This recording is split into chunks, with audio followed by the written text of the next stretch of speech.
Hello दोस्तों, कैसे हैं आप सब? बढ़िया। हाँ जी, देखो लास्ट क्लास में हमने अपना प्रैक्टिकल पोर्शन कंप्लीट कर लिया था एफएम का। अब हमें थ्योरी पे मूव ऑन करना है, जिसमें हम सबसे पहले फाइनेंशियल मैनेजमेंट की थ्योरी में चैप्टर 2 जो है उसकी थ्योरी डिस्कस करेंगे। चैप्टर 2 है आपका टाइप्स ऑफ फाइनेंसिंग। देखो टाइप्स ऑफ फाइनेंसिंग का मतलब क्या है कि जो फाइनेंस है, फंड की जो आपको ज़रूरत होती है वो किस किस तरीके की हो सकती है। किस किस तरीके की का मतलब लॉन्ग टर्म हो सकती है, शॉर्ट टर्म हो सकती है, डोमेस्टिक हो सकती है, इंडिया से फंड आप ले सकते हो, बाहर से इंटरनेशनल आप फंडिंग ले सकते हो। तो उसी को से रिलेटेड कुछ क्वेश्चंस यहाँ पे बनते हैं जो कि हमें डिस्कस करने हैं, जिसमें सबसे पहला जो क्वेश्चन है आपका that is what are the sources of short term financial requirement of the company. कि कंपनी की जो शॉर्ट टर्म रिक्वायरमेंट होती है फंड की, वो कहाँ कहाँ से हम फंड रेज कर सकते हैं। तो देखो इसके कई सारे तरीके हो सकते हैं। आप ट्रेड क्रेडिट ले सकते हो। ट्रेड क्रेडिट का मतलब होता है माल उधार खरीदना। जैसे आप रॉ मटेरियल उधार खरीदते हो और क्रेडिटर्स रेज हो जाते हैं, तो वो क्या है, ट्रेड क्रेडिट का पार्ट होता है। एडवांसेस फ्रॉम कस्टमर, जब आप कस्टमर को माल बेचते हो तो उनसे एडवांस ले लो, वो भी एक तरीके से शॉर्ट टर्म फाइनेंस का तरीका है। से एग्जांपल, किसी कस्टमर का आपके पास ऑर्डर आया 5 लाख रुपए का, आपने कहा 2 लाख रुपए एडवांस दे दो, तो सिंपल सी बात है उसके 5 लाख रुपए के ऑर्डर को फुलफिल करने के लिए आपके पास 2 लाख रुपए आ गया। आप उस 2 लाख रुपए की फंडिंग को उस कस्टमर के ऑर्डर को पूरा करने में यूज कर सकते हो। बैंक से एडवांस ले सकते हो 3 महीने, 6 महीने, 12 महीने के लिए। फैक्टरिंग, फैक्टरिंग आपको याद होगा हमने रिसीवेबल मैनेजमेंट के चैप्टर में फैक्टरिंग की बात की थी, जिसमें हम क्या करते हैं, हमारी ऑर्गेनाइजेशन के जो डेटर्स होते हैं उनको फैक्टर को भेज देते हैं और फैक्टर उन रिसीवेबल के बदले में हमें पैसा दे देते हैं। तो that is also the part of funding. Commercial paper, commercial paper एक तरीके के इंस्ट्रूमेंट होते हैं जो कि एक ऑर्गेनाइजेशन शॉर्ट टर्म फंडिंग के लिए रेज कर सकती है। 5 लाख रुपए का कम से कम एक कॉमर्शियल पेपर माना जाता है, होता है, और 1 साल के लिए ज्यादा से ज्यादा आप कॉमर्शियल पेपर इश्यू कर सकते हो। इससे ज्यादा पीरियड के लिए कॉमर्शियल पेपर इश्यू नहीं किया जा सकता। पब्लिक डिपॉजिट, पब्लिक से डिपॉजिट ले लो शॉर्ट टर्म के लिए 6 महीने, 12 महीने के लिए। Inter corporate deposit, inter corporate का मतलब होता है एक कंपनी दूसरी कंपनी से कुछ पैसा एज ए डिपॉजिट उधार ले लेती है कुछ टाइम पीरियड के लिए, 6 महीने, 12 महीने के लिए। इस तरीके से आप इंटर कॉर्पोरेट डिपॉजिट भी यूज कर सकते हो शॉर्ट टर्म फंडिंग के लिए। शॉर्ट टर्म अनसिक्योर्ड डिबेंचर आप इश्यू कर सकते हो। डिबेंचर इश्यू कर दो शॉर्ट टर्म पीरियड के लिए, 6 महीने, 12 महीने के लिए, जिसपे कोई सिक्योरिटी भी आपको ना रखनी पड़े, तो वो अनसिक्योर्ड डिबेंचर हो जाएंगे।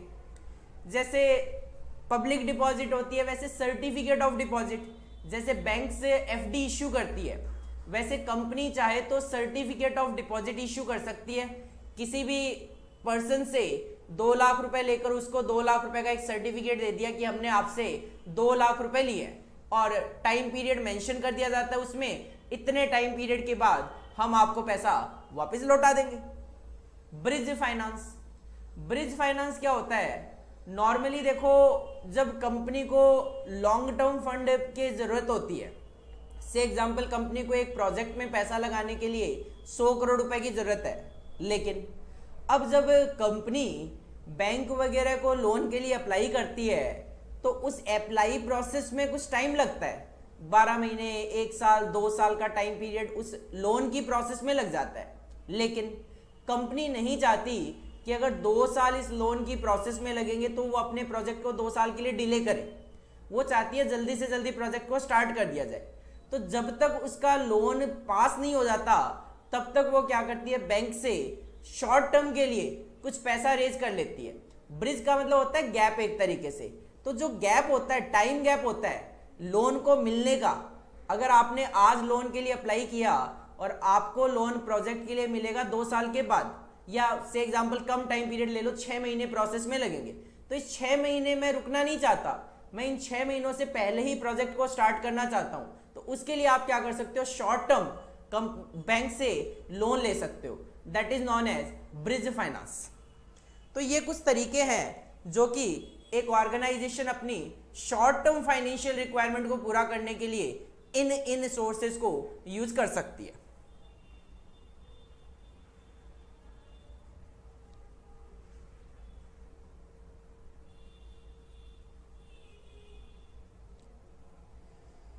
इसके बाद देखो एक और फेमस क्वेश्चन है जो कि एग्जाम में कई बार पहले भी पूछा गया है और आगे भी पूछा जा सकता है। What is debt securitisation? Debt securitisation क्या है और डेट सिक्योरिटाइजेशन की प्रोसेस क्या होती है? देखो, डेट सिक्योरिटाइजेशन नाम पे थोड़ा सा कॉन्सेंट्रेट करके देखो। डेट को सिक्योरिटी में कन्वर्ट करने की जो प्रोसेस होती है उस प्रोसेस को डेट सिक्योरिटाइजेशन बोला जाता है। डेट को सिक्योरिटी में कन्वर्ट करने की जो प्रोसेस होती है that is known as debt securitisation. कैसे? मान लो एक बैंक है, उसने क्या किया, 50 लोगों को होम लोन दिए। एक बैंक ने 50 लोगों को होम लोन दिए, ABCDEFGH जो भी नाम थे उनके, 1-1 लाख रुपए का, एक कम हो गया, 10-10 लाख रुपए के होम लोन दिए। 50 लोगों को 10-10 लाख रुपए के होम लोन दिए तो 500 लाख रुपए का बैंक ने होम लोन दे दिया। अब ये जो होम लोन दे दिया ये एक तरीके से डेट का पार्ट है। लोन है तो सिंपल सी बात है, डेट है। अब बैंक क्या करती है, इस डेट को सिक्योरिटी में कन्वर्ट कर लेती है आगे जाके। कैसे? जब बैंक ने ये होम लोन दिए थे, जब होम लोन दिए जाते हैं इसको बोला जाता है ओरिजिनेशन फंक्शन। मतलब यहां से एक ट्रांजैक्शन ओरिजिनेट हुआ था, स्टार्ट हुआ था। अब जब हर एक को लोन दिया वो ओरिजिनेशन फंक्शन है। इसकी बाद में पूलिंग कर ली गई, मतलब इसको एक इकट्ठा कर लिया गया कि अब हमारा होम लोन हो गया 500 लाख रुपए का। बैंक कहीं ना कहीं अपनी बैलेंस शीट में एसेट साइड में इन लोन को दिखा रही होगी, क्योंकि बैंक के लिए तो कहीं ना कहीं ये इन्वेस्टमेंट है। अगर लोन दिए हुए हैं तो पैसा आएगा बैंक के पास बाद में वापस, तो बैंक इसको क्या करेगी, एज ए एसेट अपनी बैलेंस शीट में शो करेगी। अब बैंक को क्या लगता है कि यार ये पैसा तो धीरे धीरे करता करता 20 सालों में से एग्जाम्पल आएगा, क्योंकि 20 साल के लिए होम लोन उन्होंने दिया हुआ है। तो बैंक चाहती है कि इस फंड को वापस फंड में कन्वर्ट कर लिया जाए। तो उसके लिए वो क्या करती है, मर्चेंट बैंकर वगैरह से कांटेक्ट करती है। एक वर्ड यूज कर रहा हूं, स्पेशल पर्पज व्हीकल, SPV के नाम से इनको जाना जाता है। एक ऑर्गेनाइजेशन होती है SPV, स्पेशल पर्पज व्हीकल, जो इन्हीं कामों के लिए बनाई जाती है कि वो क्या करती है, बैंक के ये जो 500 लाख रुपए के होम लोन है इनको सिक्योरिटी में कन्वर्ट करती है। 500 लाख की सिक्योरिटी बनाई जाती है और ये सिक्योरिटीज बाद में mutual fund companies, pension fund companies या बड़े बड़े जो इन्वेस्टर्स होते हैं उनको सेल कर दी जाती है सिक्योरिटीज। जब सिक्योरिटी सेल कर दी जाती है तो mutual fund companies, pension fund companies जब इन सिक्योरिटीज को खरीदते हैं तो इस खरीदने के बदले में SPV के पास पैसा आएगा और SPV फंडिंग बैंक को दे देगा। तो कहीं ना कहीं बैंक ने क्या किया, जो डेट थी स्टार्टिंग में, लोन थे, उसको फर्दर जाके शेयर्स में, सिक्योरिटीज में कन्वर्ट करके mutual fund companies, pension fund company को सेल कर दिया और उसको वापस फंड में कन्वर्ट कर लिया। तो कंपनी के पास वापस 500 लाख पूरे के पूरे तो नहीं आते, नो डाउट, क्योंकि इस प्रोसेस में कुछ पैसा लग जाता है या कुछ ब्रोकरेज वगैरह, मर्चेंट बैंकर वगैरह ले जाते हैं। तो से एग्जांपल 450 लाख रुपए भी आ गया, तो 450 लाख रुपए वापस बैंक के पास आ गया। अब 450 लाख को फिर से बैंक होम लोन वगैरह देने में यूज कर लेती है। तो था तो 500 लाख ही, लेकिन 500 लाख का तो एक लोन दे दिया, फिर वो 450 लाख में वापस कन्वर्ट होके आ गया तो 450 लाख के और लोन दे देगी। तो बैंक ने 500 लाख को 950 लाख में कन्वर्ट कर लिया। तो कहीं ना कहीं बैंक के पास क्या होता है, वो फंड जल्दी वापस आ जाता है। और ये जो mutual fund companies, pension fund companies होती है, इनको अब रिस्क बियर करनी पड़ती है। कैसे? अब देखो, सिक्योरिटी के बदले में जो वापस पैसा मिलेगा mutual fund companies, pension fund companies को, वो तभी और तभी मिलेगा जब ये जो होम लोन वाले सीकर्स थे, जिन्होंने होम लोन लिया था, वो जब जब बैंक को पैसा देंगे वो बैंक से फ्लो होके सीधा का सीधा pension fund, mutual fund company जिनके पास सिक्योरिटीज है उनके पास पहुंच जाएगा। तो देखो क्या प्रोसेस होती है पूरी की पूरी अगर देखा जाए रिटर्न में। तो डेट सिक्योरिटाइजेशन का मतलब आप माइंड में सीधा साधा ये रख सकते हो, डेट को सिक्योरिटी में कन्वर्ट करने की जो प्रोसीजर होती है that is known as debt securitisation. ये 3 प्रोसेस में चलती है, 3 फंक्शन में चलती है। पहला ओरिजिनेशन, जब बैंक ने लोन दिया था हाउस लोन। दूसरा पूलिंग फंक्शन, जब उनकी सिक्योरिटीज बनाई गई। और तीसरा सिक्योरिटाइजेशन फंक्शन, जब उनकी सिक्योरिटीज बनाकर पेंशन फंड कंपनी और म्यूचुअल फंड कंपनी को सेल आउट करके वहां से फंड रेज किया गया। Debt securitisation it is a method of recycling of fund. जैसे मैंने कहा ना 500 लाख रुपए का जो आपके पास इन्वेस्टमेंट पड़ा हुआ था बैलेंस शीट में, उसको बैंक ने क्या किया, सिक्योरिटीज में कन्वर्ट करके उसके बदले में 450 लाख रुपए और लेके आ गए। तो 500 लाख का लोन ऑलरेडी था, 450 और आ गए कंपनी के पास। तो वो 450 जब और लोन देंगे तो 500 प्लस 450 950 लाख रुपए तक का लोन कंपनी बैंक दे सकती है। रीसाइक्लिंग करती है फंड की। It is specially beneficial to financial intermediaries, bank वगैरह, to support the lending volumes. पहले 500 लाख का लोन दिया, 450 लाख और आ गए, 450 लाख का और लोन दे सकती है, 950 लाख का लोन उधार दे सकती है। तो लेंडिंग वॉल्यूम को सपोर्ट करने के लिए, बढ़ाने के लिए ये प्रोसीजर फॉलो की जाती है। Asset generating steady cash flows. Asset generating steady cash flow क्या है, जब बैंक ने 500 लाख रुपए के होम लोन दिए थे, अब हर महीने ईएमआई यानी ऐसे एग्जांपल 10-10 हजार रुपए की 50 लोगों से, तो 5 लाख रुपए आने हैं। तो वो क्या है, बैंक के लिए एसेट है क्योंकि हर महीने 5-5 लाख रुपए आने हैं। लेकिन ये स्टेडी कैश फ्लो है, 5-5 लाख रुपए थोड़ा थोड़ा करके आएगा। जबकि डेट सिक्योरिटाइजेशन से इकट्ठा बैंक के पास 450 लाख रुपए आ रहे हैं 500 लाख के बदले में। तो asset generating steady cash flows are packaged together. Company क्या करती है, इसको पैक कर लेती है, पैकेज बना लेती है कि 1-1 लाख रुपए का लोन दिया था या 10-10 लाख रुपए का लोन दिया था 50 लोगों को, 500 लाख रुपए आ गए, 500 लाख रुपए का पूलिंग हो गई, पैकेज बन गया।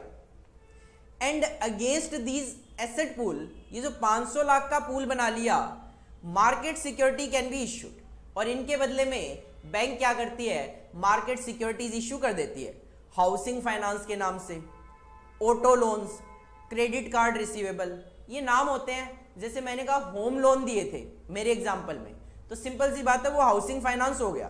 तो जब सिक्योरिटी इश्यू की जाएगी तो हाउसिंग फाइनेंस सिक्योरिटीज, ऐसी कोई सिक्योरिटीज का नाम रखा जा सकता है।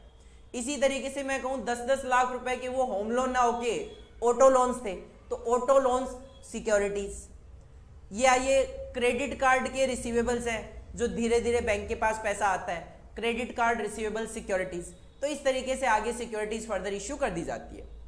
इसकी प्रोसेस क्या है, देखो 3 फंक्शन होते हैं इस प्रोसेस में, ओरिजिनेशन फंक्शन, पूलिंग फंक्शन और सिक्योरिटाइजेशन फंक्शन। ओरिजिनेशन फंक्शन वो है जब बैंक ने लोन दिए थे।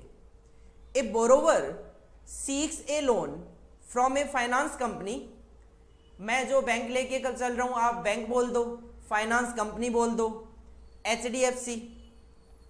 The creditworthiness of borrower is evaluated. Simple सी बात है, बैंक जब लोन देती है तो ऐसा नहीं कि आप पहुंचे बैंक के पास लोन लेने के लिए कि बैंक 5 करोड़ का मुझे लोन दे दो, और बैंक ने जेब से पैसे निकाल के आपको 5 करोड़ रुपए दे दिए। नहीं, बैंक आपकी क्रेडिट वर्दीनेस चेक करेगी, रेपुटेशन चेक करेगी मार्केट में कि क्या आप क्रेडिट टाइमली बेसिस पे करते भी हो कि नहीं करते। And contract is entered into with repayment schedule structured over the life of the loan. और अगर आपकी क्रेडिट वर्दीनेस बेटर है तो बैंक आपके साथ एक लोन एग्रीमेंट कर लेगी, आपका एक टाइमली बेसिस पे EMI वगैरह बना दिया जाएगा कि हर महीने आपको 20,000 रुपए की इंस्टॉलमेंट इस तरीके से पे करनी है। इसको बोला जाता है ओरिजिनेशन फंक्शन। बैंक का बोरोवर्स को लोन देना, that is known as origination function. Second, pooling function क्या है, similar loans, home loans 10-10 lakh के 50 लोगों को दिए, तो ये सिमिलर लोन हो गए।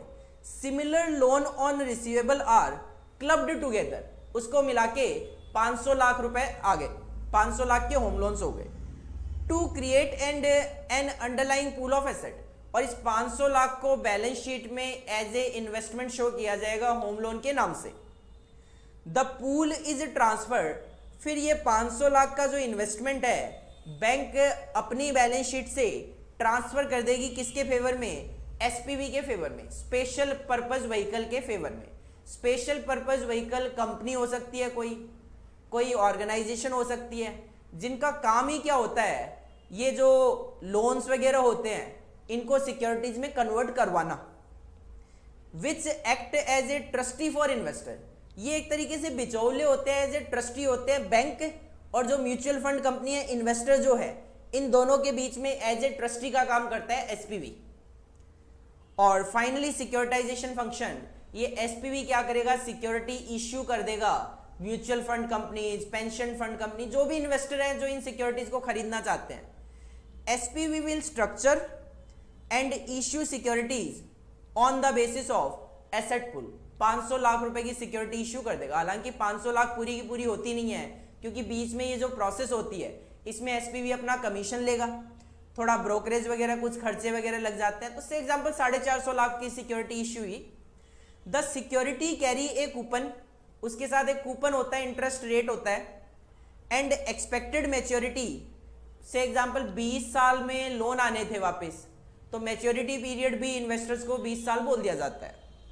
Which can be asset based, जो कि एसेट पे बेस्ड होता है, या मोर्गेज बेस्ड होता है। जैसे ऑटो लोन्स है तो आपके पास ऑटो लोन्स में जो भी व्हीकल्स है वो गिरवी रखे हुए हैं, होम लोन्स में हाउस के पेपर्स वगैरह हैं गिरवी रखे हुए हैं। 20 साल में आपकी एक्सपेक्टेशन है कि भाई बोरोवर्स जो थे लोन के वो अपना पैसा देकर अपने पेपर्स ले जाएंगे, तो उसके बेसिस पे एक्सपेक्टेड मैच्योरिटी डेट डिसाइड कर दी जाती है। से एग्जांपल 20 साल। These are generally sold to investor through merchant banker.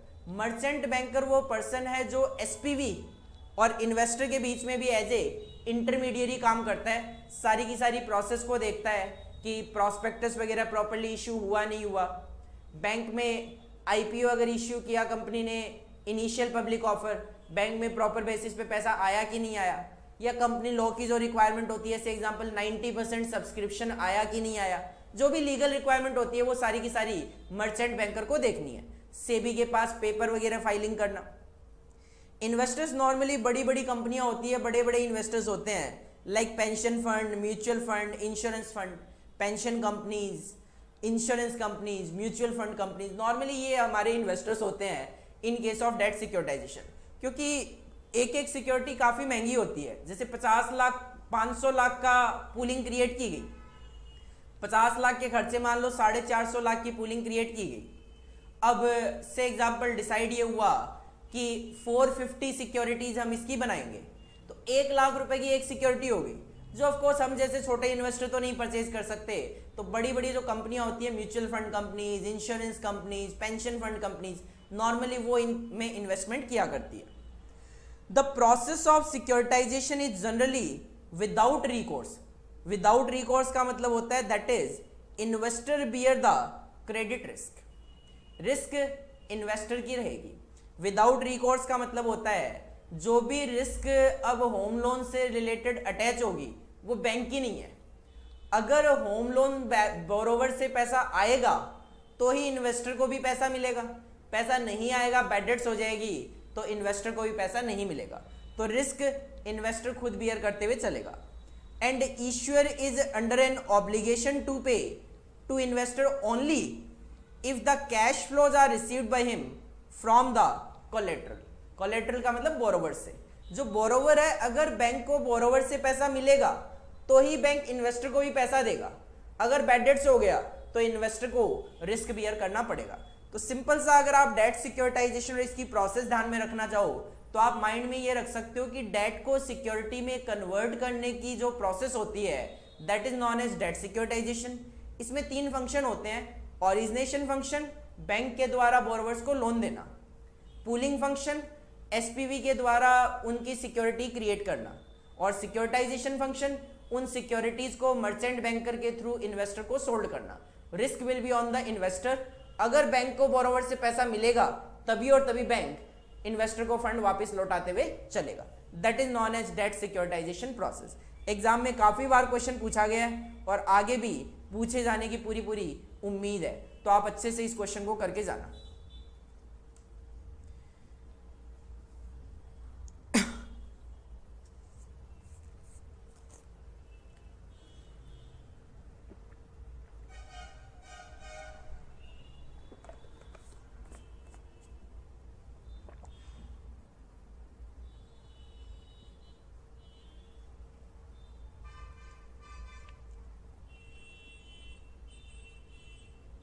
इसके बाद देखो नेक्स्ट आता है जीडीआर और एडीआर।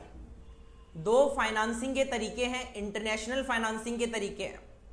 अगर आपको बाहर से फंडिंग रेज करनी है तो आप यूज कर सकते हो जीडीआर और एडीआर। तो नेक्स्ट क्वेश्चन आपका, right short note on global depository receipt, GDR. आपने शायद 11th-12th क्लास में डिपॉजिटरी रिसिप्ट वर्ड सुना भी होगा, कहीं ना कहीं किसी न किसी जगह आता भी है, इकोनॉमिक्स में या फिर फाइनेंशियल मैनेजमेंट का बीएसटी में चैप्टर होता है, शायद उसमें ये वर्ड यूज किया जाता है। देखो सिंपल सी मैं बात करूं, डिपॉजिटरी रिसिप्ट और ग्लोबल डिपॉजिटरी रिसिप्ट ये दो तरीके की होती है। एक होती है जीडीआर ग्लोबल डिपॉजिटरी रिसिप्ट, एक होती है एडीआर अमेरिकन डिपॉजिटरी रिसिप्ट। दोनों में केवल और केवल एक ही फर्क है, अगर आप डिपॉजिटरी रिसिप्ट इश्यू करते हो अमेरिका में तो उसको अमेरिकन डिपॉजिटरी रिसिप्ट बोला जाता है, और अमेरिका के अलावा किसी दूसरी कंट्री में आप इश्यू करते हो तो उसको ग्लोबल डिपॉजिटरी रिसिप्ट बोला जाता है। ग्लोबल डिपॉजिटरी रिसिप्ट है क्या चीज? देखो एक कंपनी जो बाहर से फंडिंग रेज करना चाहती है शेयर इश्यू करके, डायरेक्ट किसी भी कंपनी को फॉरेन में शेयर इश्यू करके वहां से डॉलर की अमाउंट लेकर आना अलाउड नहीं है। तो इसके लिए बीच में यूज किया जाता है जीडीआर को, ग्लोबल डिपॉजिटरी रिसिप्ट को।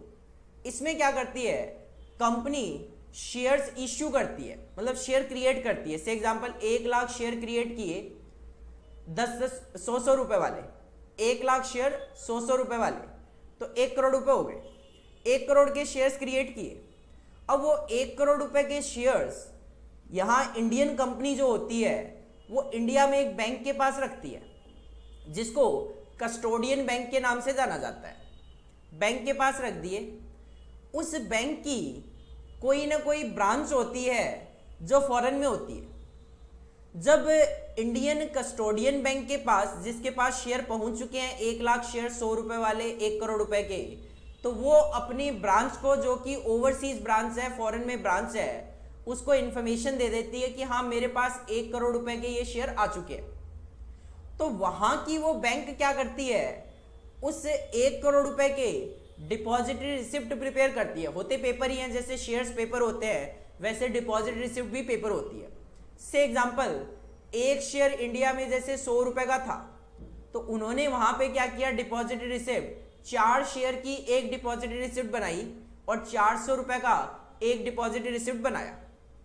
400 रुपए का एक डिपॉजिटरी रिसिप्ट बनाया, 1 करोड़ रुपए की टोटल डिपॉजिटरी रिसिप्ट बनाई, तो अकॉर्डिंगली 25,000 डिपॉजिटरी रिसिप्ट बनी, और वो 25,000 डिपॉजिटरी रिसिप्ट अपनी कंट्री में इश्यू करेगी इन्वेस्टर को, जहां से बैंक को, ओवरसीज बैंक को, फॉरेन बैंक को इन्वेस्टर से डॉलर रिसिप्ट आएगी, और वो डॉलर रिसिप्ट देन जो इंडियन बैंक है उसको दे दी जाएगी, और जो इंडियन बैंक है वो कंपनी को दे देता है। तो कहीं ना कहीं फाइनली इंडियन कंपनी के पास फॉरेन जो डॉलर रिसिप्ट होती है वो यहां पे आ जाती है शेयर के बदले में। तो डायरेक्टली तो शेयर आप इश्यू नहीं कर सकते, लेकिन शेयर को डिपॉजिटरी रिसिप्ट में कन्वर्ट करके बाहर मार्केट में इश्यू करके वहां से फंड रेज किया जा सकता है। That is known as GDR, global depository receipt. Theoretically आपने लिखना किस तरीके से है, देखो ग्लोबल डिपॉजिटरी रिसिप्ट पे शॉर्ट नोट आपने लिखना है, it is a negotiable certificate. Paper form में है, नेगोशिएबल सर्टिफिकेट है, मैं आपको सेल कर सकता हूं, आप आगे सेल कर सकते हो, अलाउड है। डिनोमिनेटेड इन US डॉलर, जैसे कि मैंने कहा कि वो जो ओवरसीज बैंक है वो जब अपने यहां पे इन्वेस्टर्स को बेचेगी तो डॉलर्स में बेचेगी। Which represent a non US company, लेकिन वो कंपनी इंडियन होती है। मैं अपने पॉइंट ऑफ व्यू से बात करूं तो वो इंडियन कंपनी है, जो कि यूएस डॉलर बाहर से रेज कर रही है। Publicly traded local currency equity share, जो कि हम यहाँ पे इंडिया में पब्लिकली लोकल करेंसी में ट्रेड करते हैं इक्विटी शेयर, वही इक्विटी शेयर अब हमारे फॉरेन कंट्री में यूएस डॉलर में ट्रेड हो रहे हैं। GDRs are created when the local currency shares of an Indian company are delivered to depositories local custodian bank, जो इंडिया में बैंक होगा उसको हम अपने 1 करोड़ रुपए के शेयर से एग्जांपल दे देते हैं एज ए कस्टडी, तो उसको कस्टोडियन बैंक बोला गया। Against which the depository bank, depository bank कौन है? जो फॉरेन बैंक है आपका, ओवरसीज में बैंक बैठा हुआ है वो, इश्यूज डिपॉजिटरी रिसिप्ट, वो डिपॉजिटरी रिसिप्ट इश्यू करेगा किसमें? यूएस डॉलर में। The GDR may be traded freely in the overseas market like any other dollar express security, either on a foreign stock exchange, stock exchange के through भी cell किए जा सकते हैं, या in the over the counter market. अगर आपके depository receipt जो फॉरेन कंट्री में बिक रहे हैं वो अगर वहां के फॉरेन कंट्री के स्टॉक एक्सचेंज में लिस्टेड नहीं है तो ओवर द काउंटर भी सेल किए जा सकते हैं। ओवर द काउंटर का मतलब होता है प्राइवेटली भी सेल किए जा सकते हैं। जो बैंक के अच्छे कस्टमर्स हैं उनको बैंक डायरेक्टली सेल करते हुए जा सकता है, उसमें स्टॉक एक्सचेंज का कोई रोल नहीं होगा। तो जब स्टॉक एक्सचेंज का कोई रोल नहीं होता और हम अपनी डिपॉजिट रिसिप्ट सेल करते हैं तो उसको बोला जाता है over the counter market. Counter पे बैठ के हम लेना देना कर लेते हैं। और among qualified institutional buyers, qualified institutional buyers में नॉर्मली ये फाइनेंशियल इंस्टीट्यूशंस वगैरह होती है, जैसे ओवरसीज बैंक है एसबीआई, मान लो एसबीआई ओवरसीज बैंक है जो कि वहां पे डॉलर में डिपॉजिट रिसिप्ट सेल करना चाहती है, तो उसने आईसीआईसीआई बैंक को बेच दिया, और कोई NBFC non banking financial corporation को बेच दिया, वहां की म्यूचुअल फंड कंपनीज को बेच दिया। तो ये जो बड़ी बड़ी कंपनियां, बड़े बड़े फंड होते हैं, इंश्योरेंस फंड को बेच दिया, इनको बोला जाता है क्वालिफाइड इंस्टीट्यूशनल बायर्स। जो क्वालिफाइड बायर्स है शेयर खरीद सकते हैं, डिपॉजिट रिसिप्ट खरीद सकते हैं, लेकिन एज ए इंस्टीट्यूशन होते हैं, एक इंडिविजुअल पर्सन नहीं होता, कोई ना कोई बिजनेस, कोई ना कोई इंस्टीट्यूशन के रूप में वो काम कर रहे होते हैं, उनको भी ये डिपॉजिट रिसिप्ट बेची जा सकती है।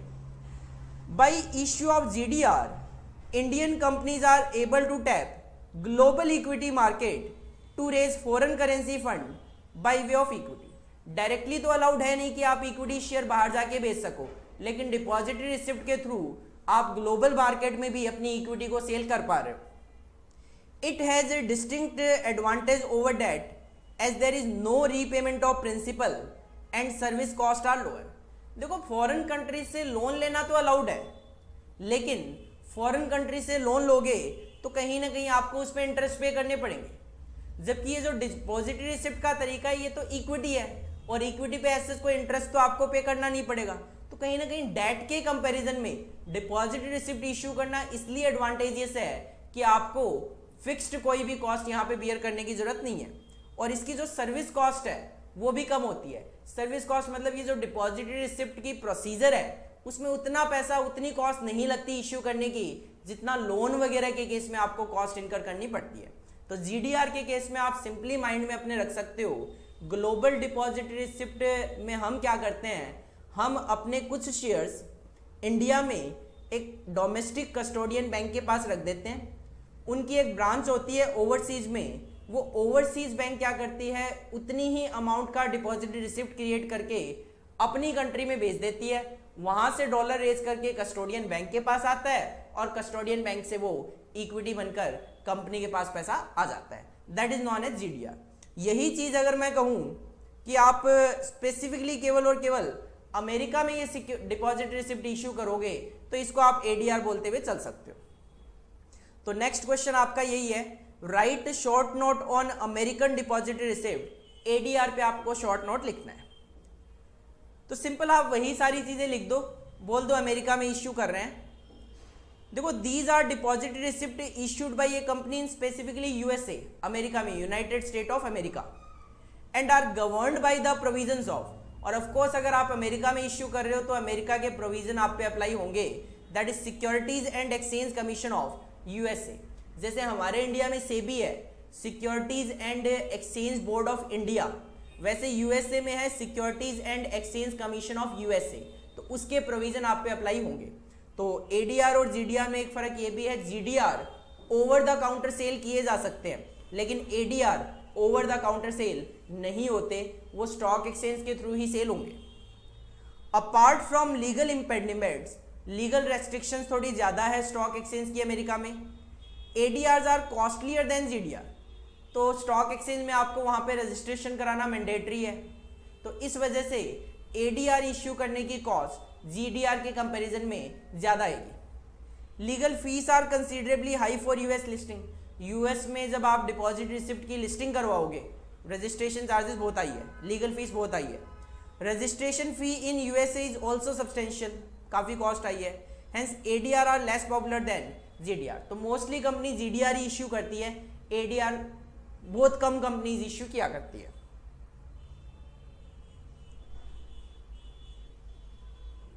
जीडीआर का अगर मैं एग्जांपल दूं, 1992 या 1993 में रिलायंस इंडस्ट्री ने जीडीआर इश्यू किए थे, सबसे पहले जीडीआर रिलायंस इंडस्ट्री ने ही इश्यू किए थे। जस्ट फॉर योर नॉलेज, लिखना चाहो लिख सकते हो, एज सच कोई ज़रूरी तो नहीं है, हमारे स्टडी मटेरियल में ऐसा नहीं लिखा हुआ, just for knowledge point of view मैंने आपको ये चीज़ बताई है।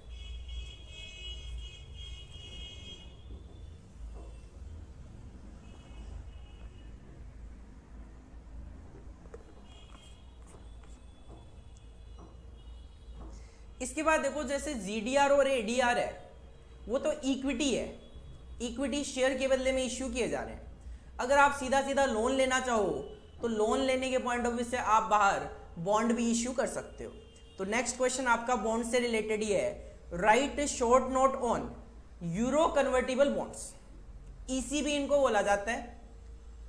देखो नाम से ही क्लियर, कन्वर्टिबल बॉन्ड है, इंडियन कंपनी बॉन्ड इश्यू करती है बाहर, जो कि एक टाइम के बाद इक्विटी में कन्वर्ट हो जाते हैं, इस वजह से इसको कन्वर्टिबल बॉन्ड बोला गया। बाहर इश्यू करती है, इस वजह से यूरो कन्वर्टिबल बॉन्ड बोला गया। देखो क्या कहानी है ईसीबी की। Euro convertible bond are quasi, quasi का मतलब होता है डबल डेट सिक्योरिटीज, अनसिक्योर्ड होती है, कोई सिक्योरिटी नहीं रखनी।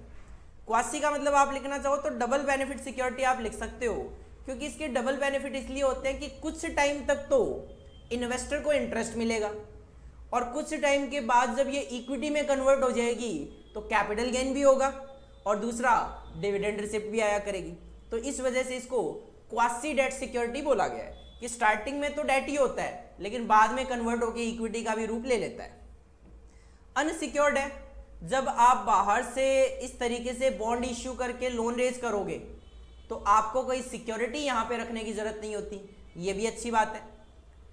Which can be converted into deposit receipt में भी कन्वर्ट कर सकते हो आप इसको बाद में, या फिर लोकल शेयर्स में भी कन्वर्ट कर सकते हो। अभी बॉन्ड इश्यू कर दो, बाद में आपको लगता है कि अपने इक्विटी शेयर्स देने हैं इसके बदले में, आप इक्विटी शेयर्स दे सकते हो, चाहो डिपॉजिट रिसिप्ट भी दे सकते हो। The bond carry a fixed rate of interest, of course देखो बॉन्ड डिवेंचर लोन की बात करोगे तो एक फिक्स्ड रेट ऑफ इंटरेस्ट तो नॉर्मली आपको वहां पे देखने को मिलेगा ही मिलेगा। हाँ, दो तरीके के बॉन्ड होते हैं जिसपे फिक्स्ड रेट ऑफ इंटरेस्ट नहीं होता, एक होते हैं डीप डिस्काउंट बॉन्ड और एक होते हैं zero coupon bond. Zero coupon bond का मतलब ये होता है जीरो इंटरेस्ट बॉन्ड, और डीप डिस्काउंट बॉन्ड में भी क्या होता है, 1000 रुपए का बॉन्ड से एग्जाम्पल 400 रुपए में आपको दे दिया गया और जब मेच्योरिटी आएगी तो फेस वैल्यू 1000 रुपए आपको उसके बदले में दे दी जाती है, तो वो डीप डिस्काउंट बॉन्ड होते हैं। तो जो 400 रुपए में आपको बॉन्ड मिला और उसके बदले में लास्ट में आपको 1000 रुपए मिलेंगे, तो कहीं ना कहीं 600 रुपए का ये जो बेनिफिट आपको मिल रहा है इसी को आप इंटरेस्ट ट्रीट करते हुए चलो वहां पे। तो ईसीबी जो है ये तो बॉन्ड है, अनसिक्योर्ड है, नॉर्मल बॉन्ड है, रेट ऑफ इंटरेस्ट आपको पे करना पड़ेगा। ECB offer the investor an option to convert the bond into equity at a fixed price after the minimum lock-in period। देखो जब यूरो कन्वर्टिबल बॉन्ड इश्यू किए जाते हैं तो उसमें इन्वेस्टर को एक ऑप्शन दिया जाता है, मैंडेटरी नहीं है, ऑप्शन दिया जाता है कि अगर आप चाहो तो इस बॉन्ड के बदले में हमसे इतने टाइम पीरियड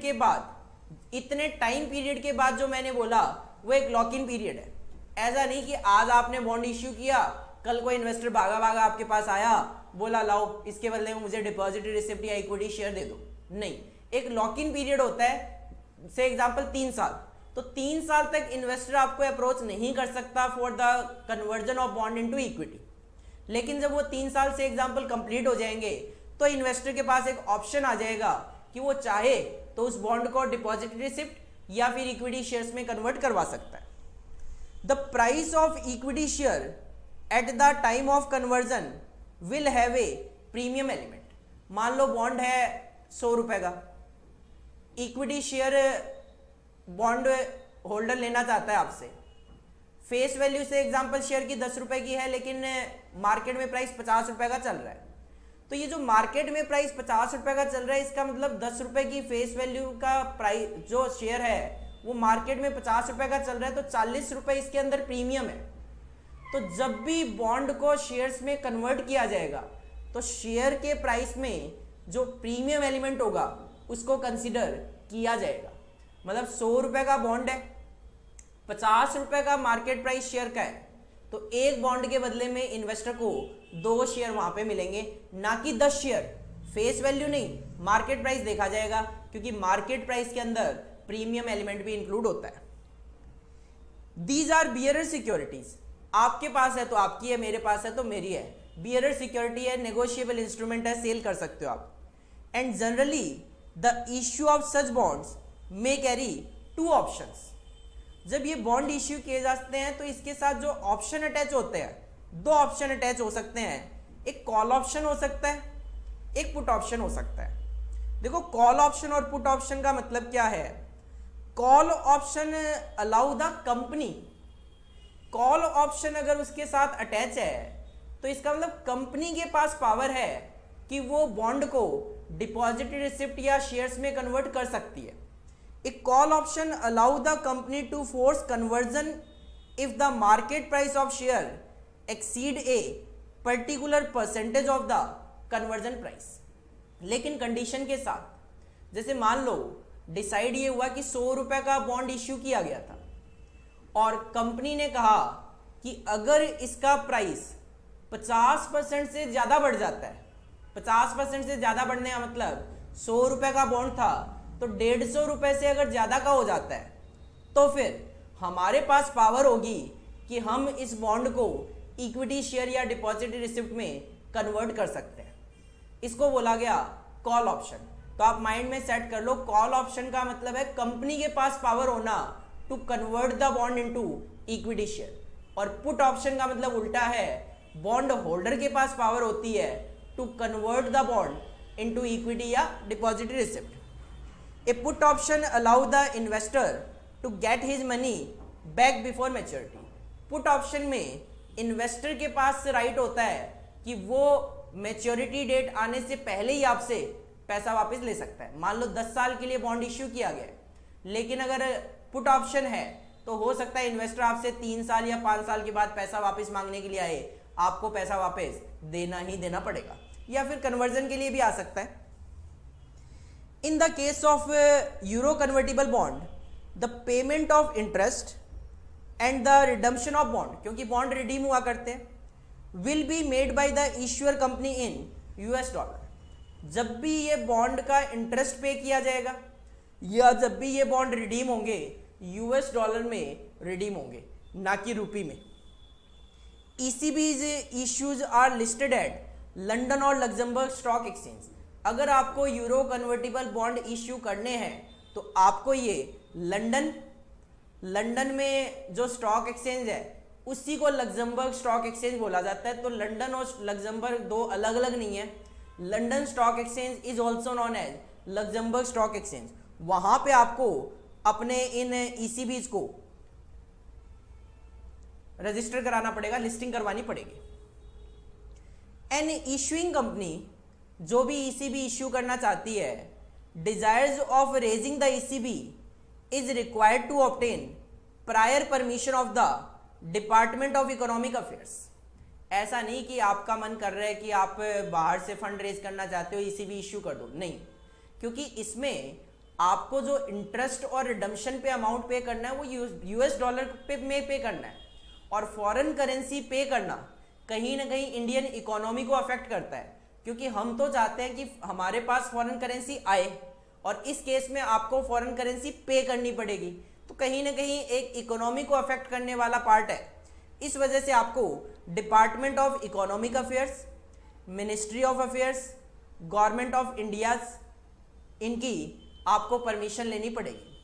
और केवल companies having 3 years of good track record will only be permitted to raise fund. और जब आप department of economic affairs, ministry of finance, government of India, इनसे परमिशन के लिए जाओगे तो वो आपका पिछले 3 साल का ट्रैक रिकॉर्ड चेक करेंगे कि आपका ट्रैक रिकॉर्ड किस तरीके का है। अगर आपका ट्रैक रिकॉर्ड इंडिया में अच्छा है तभी और तभी आपको अलाउ किया जाएगा to issue the ECB, otherwise allow नहीं किया जाएगा। The condition is not applicable in the case of project in infrastructure sector. लेकिन अगर आप एक ऐसी कंपनी हो जो इंफ्रास्ट्रक्चर सेक्टर में हो, से एग्जांपल ड्यूकन इंफ्रा एक कंपनी है, एनएचपीसी एक इंफ्रा कंपनी है, तो जो भी इंफ्रा कंपनी है, भारतीय इंफ्रा कंपनी है, रिलायंस इंफ्रा है, अगर आप इंफ्रा सेक्टर्स में कंपनी हो तो उस सिचुएशन में आपको ना तो department of economic affairs, ministry of affair, government of India में से परमिशन लेने की जरूरत है, ना ही 3 साल का वो रिकॉर्ड चेक करने वाले आपको अलाउड है विदाउट दिस कंडीशन कि आप ईसीबी इश्यू कर सकते हो। लेकिन ये जो ईसीबी से पैसा आएगा इसको यूज करने पे भी लिमिटेशन है। ऐसा नहीं कि आप जस्ट जैसे मन चाहो वैसे आप इस फंड को यूज कर सकते हो। The proceed of ECB would be permitted only for the following purposes. यही पर्पज है जिनके लिए आप इस पैसे को यूज कर सकते हो। इंपोर्ट ऑफ कैपिटल गुड्स, आपको अपने बिजनेस में कोई मशीनरी, कैपिटल गुड्स वगैरह की जरूरत है और वो आपको बाहर से इंपोर्ट करनी है, उसके लिए आप ईसीबी इश्यू कर सकते हो। दूसरा, रिटायरिंग फॉरेन करेंसी डेट, आपने पहले फॉरेन करेंसी कोई लोन लिया हुआ था, उसकी मैच्योरिटी डेट आने वाली है, अब आपको उसको पे करना है, तो उसको पे करने के लिए आप यूरो करेंसी बॉन्ड इश्यू करके पैसा ले आओ, उसको पे करने के लिए यूज कर लो। इसके अलावा capitalising Indian joint venture abroad, अगर कोई इंडियन जॉइंट वेंचर है, ए लिमिटेड और बी लिमिटेड, 2 कंपनी है इंडिया की, और बाहर एक कंपनी है, से एग्जांपल एबीसी लिमिटेड, आपका उसके साथ कोई जॉइंट वेंचर हुआ है और उस जॉइंट वेंचर को बाहर कंप्लीट करने के लिए आपको कैपिटल की जरूरत है, ठीक है, आप उसके लिए भी ईसीबी इश्यू कर सकते हो, जो पैसा आएगा उसको जॉइंट वेंचर में लगा सकते हो, यूज कर सकते हो। और 25% of total proceeding can be used for working capital and general corporate restructuring. अगर आप अपने बिजनेस में वर्किंग कैपिटल के लिए पैसा यूज करना चाहो तो ईसीबी से जितना पैसा लेकर आओगे उसका 25% फंड आप एज ए वर्किंग कैपिटल भी यूज कर सकते हो। और अगर आप अपने बिजनेस की रीस्ट्रक्चरिंग कर रहे हो तो उसके लिए भी ईसीबी का 25% पैसा यूज कर सकते हो। अगर 100 करोड़ रुपए आपने ईसीबी इश्यू की है, 25 करोड़ रुपए आप वर्किंग कैपिटल या रीस्ट्रक्चरिंग के लिए यूज कर सकते हो। तो यूज को लेकर भी रेस्ट्रिक्शंस है कि इस पैसे को कैसे यूज किया जाए। The impact of such issues has been to procure for the issuing companies finances at very competitive rate of interest. और ये जो ईसीबी है काफी कॉम्पिटिटिव रेट ऑफ इंटरेस्ट पे मिल जाते हैं, मतलब सस्ते इश्यू होते हैं, बहुत हाई रेट ऑफ इंटरेस्ट इन पे नहीं होता। For the country a higher debt means a forex outgo in terms of interest. लेकिन ज़्यादा ईसीबी अच्छा नहीं है, क्योंकि जैसे पहले भी मैंने कहा इसके बदले में आपको यूएस डॉलर में इंटरेस्ट देना पड़ेगा, तो कहीं ना कहीं हायर फॉरेक्स आउटगो होगा, फॉरेन एक्सचेंज का आउटफ्लो ज़्यादा होगा। और कभी भी इंडियन गवर्नमेंट ये नहीं चाहती कि फॉरेन एक्सचेंज हमारा ज़्यादा से ज़्यादा बाहर जाए, तो इसी वजह से गवर्नमेंट ने कुछ रेस्ट्रिक्शंस लगाई हुई है पैसे को यूज करने पे और ईसीबी इश्यू करने को लेकर। तो ईसीबी में आप सिंपली ये कह सकते हो कि इंडियन कंपनी बाहर बॉन्ड इश्यू करती है और उससे यूएस डॉलर लेकर आती है, लेकिन उसके बदले में जब इंटरेस्ट और रिडम्पशन किया जाएगा तो भी यूएस डॉलर में ही पे करना है। हर एक कंपनी को अलाउड नहीं है, इंफ्रा सेक्टर को अलाउ है, लेकिन बाकी कोई कंपनी अगर करना चाहे तो फिर department of economic affairs, ministry of affairs, government of India, इनसे परमिशन लेनी पड़ेगी और वो आपका 3 साल का ट्रैक रिकॉर्ड चेक करेंगे। उसी के बेसिस पे आपको अलाउ किया जाएगा कि आप ईसीबी इश्यू कर सकते हो कि नहीं कर सकते। जो पैसा आएगा या तो कैपिटल गुड्स इंपोर्ट करने के लिए यूज कर सकते हो, वर्किंग कैपिटल या रिस्ट्रक्चरिंग में 25% पैसा यूज कर सकते हो, कोई फॉरेन डेट चल रही है उसको रिटायर करने के लिए यूज कर सकते हो, या आपका कोई जॉइंट वेंचर चल रहा है बाहर उसकी कैपिटल के लिए यूज कर सकते हो। लेकिन फिर भी गवर्नमेंट ऑफ इंडिया चाहती है कम से कम ईसीबी आप इश्यू करो।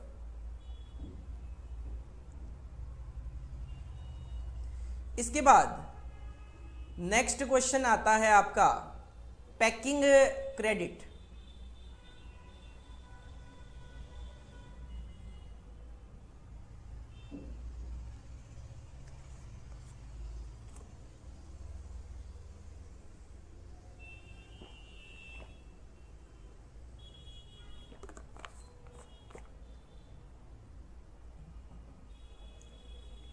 देखो नेक्स्ट क्वेश्चन आता है हमारा पैकिंग क्रेडिट को लेकर। ये भी एक फाइनेंसिंग का तरीका है। क्वेश्चन जानना चाहता है state the different type of packing credit. देखो क्रेडिट नाम से तो आइडिया लग रहा है कि ये उधार लेने का एक तरीका है, लेकिन पैकिंग क्रेडिट क्या है? देखो packing credit is an advance made available by banks to an exporter. Bank exporter को एक एडवांस पैसा देती है अगर वो उधार लेने के लिए जाता है, तो इसको पैकिंग क्रेडिट बोला जाता है। मतलब एक एक्सपोर्टर जो है बाकी तरीकों से तो फाइनेंस ले ही सकता है, उसके लिए एक अलग फाइनेंसिंग का तरीका भी है कि वो बैंक से जाकर एडवांस पैसा ले सकता है अपने एक्सपोर्ट ऑर्डर के लिए। That is known as packing credit. Any exporter having at hand a firm export order placed with him by his foreign buyer can approach a bank for availing of packing credit। अगर आप एक exporter हो और आपको किसी बाहर की foreign firm से कोई एक्सपोर्ट ऑर्डर रिसीव हुआ है, तो उस एक्सपोर्ट ऑर्डर के बेसिस पे आप बैंक से जाके जो एडवांस पैसा लेते हो पैकिंग क्रेडिट के नाम से एडवांस पैसा ले सकते हो। तो सिंपल सा मैं यही कहूंगा, एक एक्सपोर्टर जिसके पास एक्सपोर्ट ऑर्डर आ चुका है वो उस एक्सपोर्ट ऑर्डर को दिखाकर बैंक से packing credit that is loan ले सकता है। An advance so taken by an exporter is required to be liquidated within 180 days. 180 दिन के अंदर अंदर पैसा वापस देना पड़ेगा। From the date of its commencement by negotiation of export bill और receipt of export proceed in an approved manner. कब से 180 दिन गिने जाएंगे? जब आपको एक्सपोर्ट की प्रोसीड रिसीव होगी या जो भी एक्सपोर्ट बिल का नेगोशिएशन स्टार्ट होगा। जैसे आपने बिल रेज कर दिए फर्म पे और फर्म 4 दिन के बाद पैसा रेज कर रही है, तो इन दोनों में से कोई भी डेट कंसीडर कर सकते हो आप। विच एवर इज लेटर आप मान के चल सकते हो अपने बेनिफिट के पॉइंट ऑफ व्यू से। तो सिंपल सी मैं ये कहूंगा कि जब आपको एक्सपोर्ट की प्रोसीड आ जाएगी उसके 6 महीने के अंदर अंदर आपको ये पैकिंग क्रेडिट का पैसा वापस लौटा देना है। दस packing credit is essentially A short term advance होता है। तो नॉर्मली आप मान के चलो 180 दिन के अंदर अंदर आपको पैसा वापस लौटाना है, तो शॉर्ट टर्म फाइनेंस का तरीका माना जाता है। तो पैकिंग क्रेडिट क्या है? एक्सपोर्टर को बैंक जो एडवांस देती है on the basis of export order, that is known as packing credit. 180 दिन के अंदर अंदर आपको ये पैसा लौटाना है। पैकिंग क्रेडिट देखो 3 तरीके की हो सकती है। पहला है क्लीन पैकिंग क्रेडिट, दूसरा है packing credit against hypothecation of goods, और तीसरा होता है packing credit against pledge of goods. तो एक एक करके देखते हैं। सबसे पहले है clean packing credit. Clean packing credit की अगर मैं बात करूं तो आपको कोई भी सिक्योरिटी वगैरह वहां पे रखने की जरूरत नहीं पड़ती। क्लीन है, मतलब जस्ट आप एक्सपोर्ट ऑर्डर दिखाओ और बैंक आपको पैसा देने के लिए तैयार है। आपको कोई भी सिक्योरिटी वगैरह वहां पे रखने की जरूरत नहीं है। देखो क्लीन पैकिंग क्रेडिट का मतलब क्या है? This is an advance made available to an exporter only on production of a firm export order. Just आप केवल और केवल एक्सपोर्ट ऑर्डर के डॉक्यूमेंट्स बैंक को दिखा दो, आपको बैंक पैकिंग क्रेडिट लोन दे देगा विदाउट एक्सरसाइजिंग एनी चार्ज और कंट्रोल ओवर रॉ मटेरियल और फिनिश्ड गुड्स। आपके फिनिश्ड गुड्स, आपके रॉ मटेरियल पे कोई भी चार्ज, कोई भी कंट्रोल, कोई भी सिक्योरिटी बैंक नहीं लगाने वाला। तो बैंक सीधा सीधा एक्सपोर्ट ऑर्डर के बेसिस पे ही आपको लोन दे देता है। इसको बोला जाता है क्लीन पैकिंग क्रेडिट। कोई भी सिक्योरिटी वगैरह नहीं रखना। It is a clean type of export advance. Clean type of export advance है। Each proposal is according to particular requirement of the trade and creditworthiness of the exporter. हाँ, simple सी बात है, आज आप नए नए एक्सपोर्टर हो, आप एक्सपोर्ट ऑर्डर लेकर पहुंचे, जरूरी नहीं है बैंक आपको पैसा देगा ही और क्लीन पैकिंग क्रेडिट देगा। आपसे सिक्योरिटी वगैरह की डिमांड की जा सकती है क्योंकि आप नए नए बंदे हो, तो कहीं ना कहीं आपका ट्रैक रिकॉर्ड, क्रेडिट वर्दीनेस जरूर चेक की जाएगी जब भी आपको क्लीन पैकिंग क्रेडिट प्रोवाइड करवाई जाएगी उस केस में।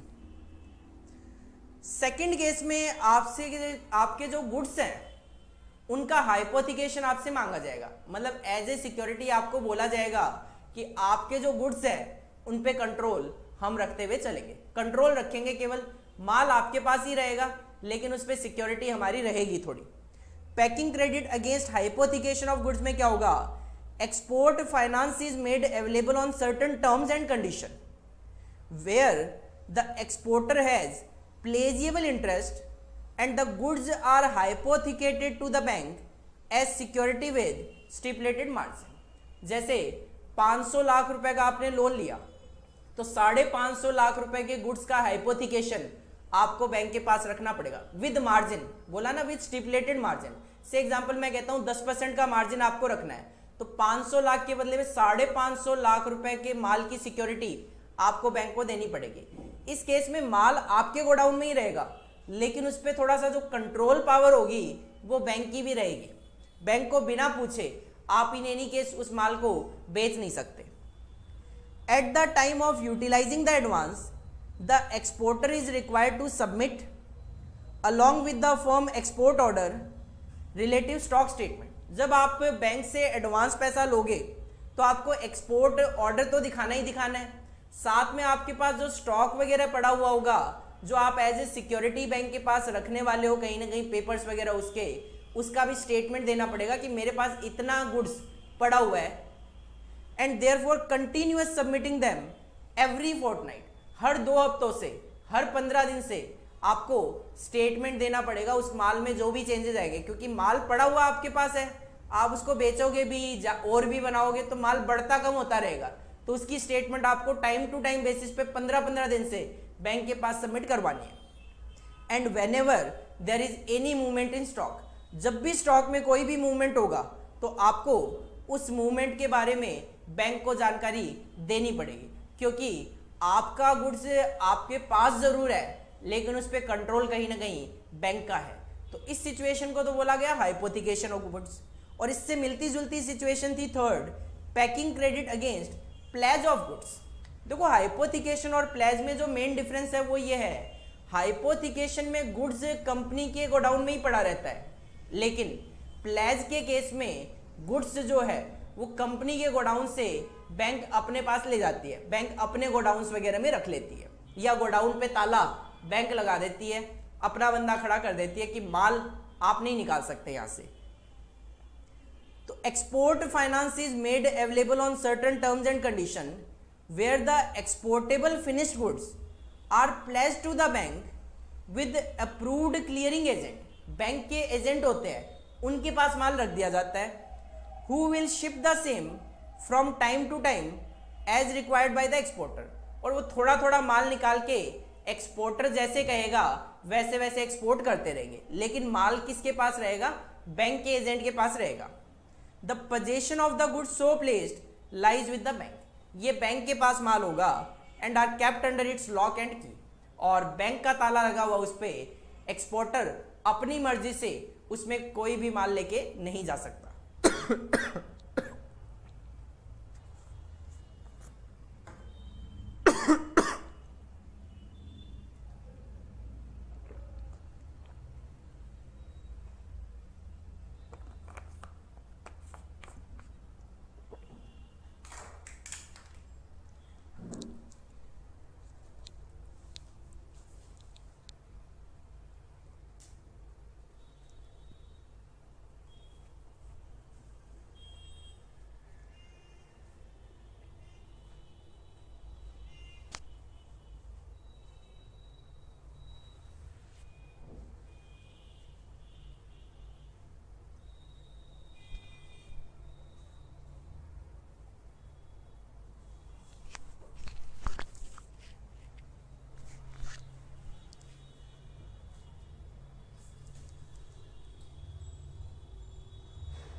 इसके बाद एक लास्ट क्वेश्चन है चैप्टर 2 का, मसाला बॉन्ड। जैसे यूरो कन्वर्टिबल बॉन्ड तो ऐसा बॉन्ड था जो आप बाहर इश्यू करते थे, इसी तरीके से ये एक बॉन्ड है मसाला बॉन्ड, जो कि बाहर तो इश्यू किए जाते हैं लेकिन इसके बदले में रुपी ही आपके पास आता है।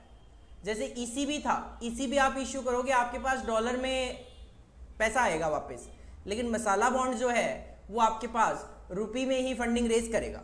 देखो मसाला का मतलब होता है स्पाइस, स्पाइस बॉन्ड कह दो, मसाला बॉन्ड कह दो, एक ही बात है। Is an Indian name used for rupee denominated bond. ये बॉन्ड रुपी में ही इश्यू किए जाते हैं, आपके पास इसके बदले में रुपी ही आएगा।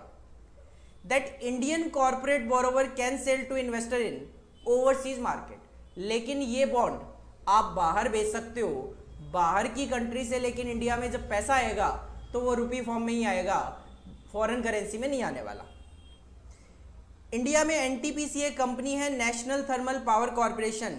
इन्होंने 2000 करोड़ रुपए के मसाला बॉन्ड इश्यू किए थे अपनी कैपिटल एक्सपेंडिचर के लिए, मशीनें वगैरह खरीदने के लिए 2016 में। तो ये एक छोटा सा शॉर्ट नोट है जिसको आपसे एग्जाम में 2 नंबर में मई 2018 के एग्जाम में पूछा गया था। तो सिंपल आप कह सकते हो मसाला बॉन्ड एक ऐसा बॉन्ड है जो इंडियन रुपी में डिनोमिनेटेड होता है, बाहर आप इश्यू कर सकते हो लेकिन आपके पास रुपी करेंसी ही आएगी। एग्जाम्पल के तौर पे आप एनटीपीसी का एग्जाम्पल दे सकते हो कि एनटीपीसी ने 2000 करोड़ रुपए रेज किए थे by issuing the masala bond in overseas market in 2016।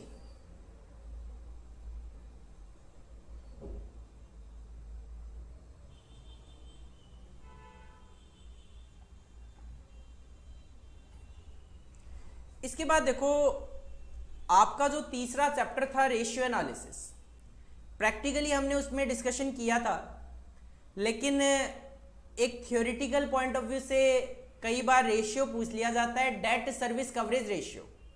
उसको मैं यहां पे डिस्कस कर लेता हूं। क्वेश्चन एग्जाम में कई बार पूछ लिया जाता है comment on the debt service coverage ratio. देखो डेट सर्विस का मतलब होता है principal amount that is debt, और उसकी जो सर्विस कॉस्ट होती है वो होती है इंटरेस्ट। तो डेट सर्विस कवरेज रेशियो ये बताता है कि जो इंस्टॉलमेंट की अमाउंट है प्रिंसिपल की और जो इंटरेस्ट की अमाउंट है, इन दोनों को पे करने के लिए आपके पास कितने प्रॉफिट्स अवेलेबल है, that is known as debt service coverage ratio. अगर आप कहते हो मेरे पास 5 लाख रुपए के प्रॉफिट है जिसमें से मैं 1 लाख रुपए की इंस्टॉलमेंट पे करूंगा प्रिंसिपल के नाम से और 1 लाख रुपए का इंटरेस्ट से, एग्जांपल 5 लाख रुपए के प्रॉफिट में से आपको 2 लाख रुपए प्रिंसिपल प्लस इंटरेस्ट पे करने हैं, तो सिंपल सी बात है आपके पास 2.5 गुना प्रॉफिट अवेलेबल है डेट को सर्विस देने के लिए। That is known as debt service coverage ratio. देखो क्या लिखा है, डेट सर्विस कवरेज रेशियो का फॉर्मूला है earning available for debt service. Earning available for debt service क्या होती है, तो नीचे वाला फॉर्मूला देखो, नेट प्रॉफिट, नेट प्रॉफिट मतलब अर्निंग आफ्टर टैक्स।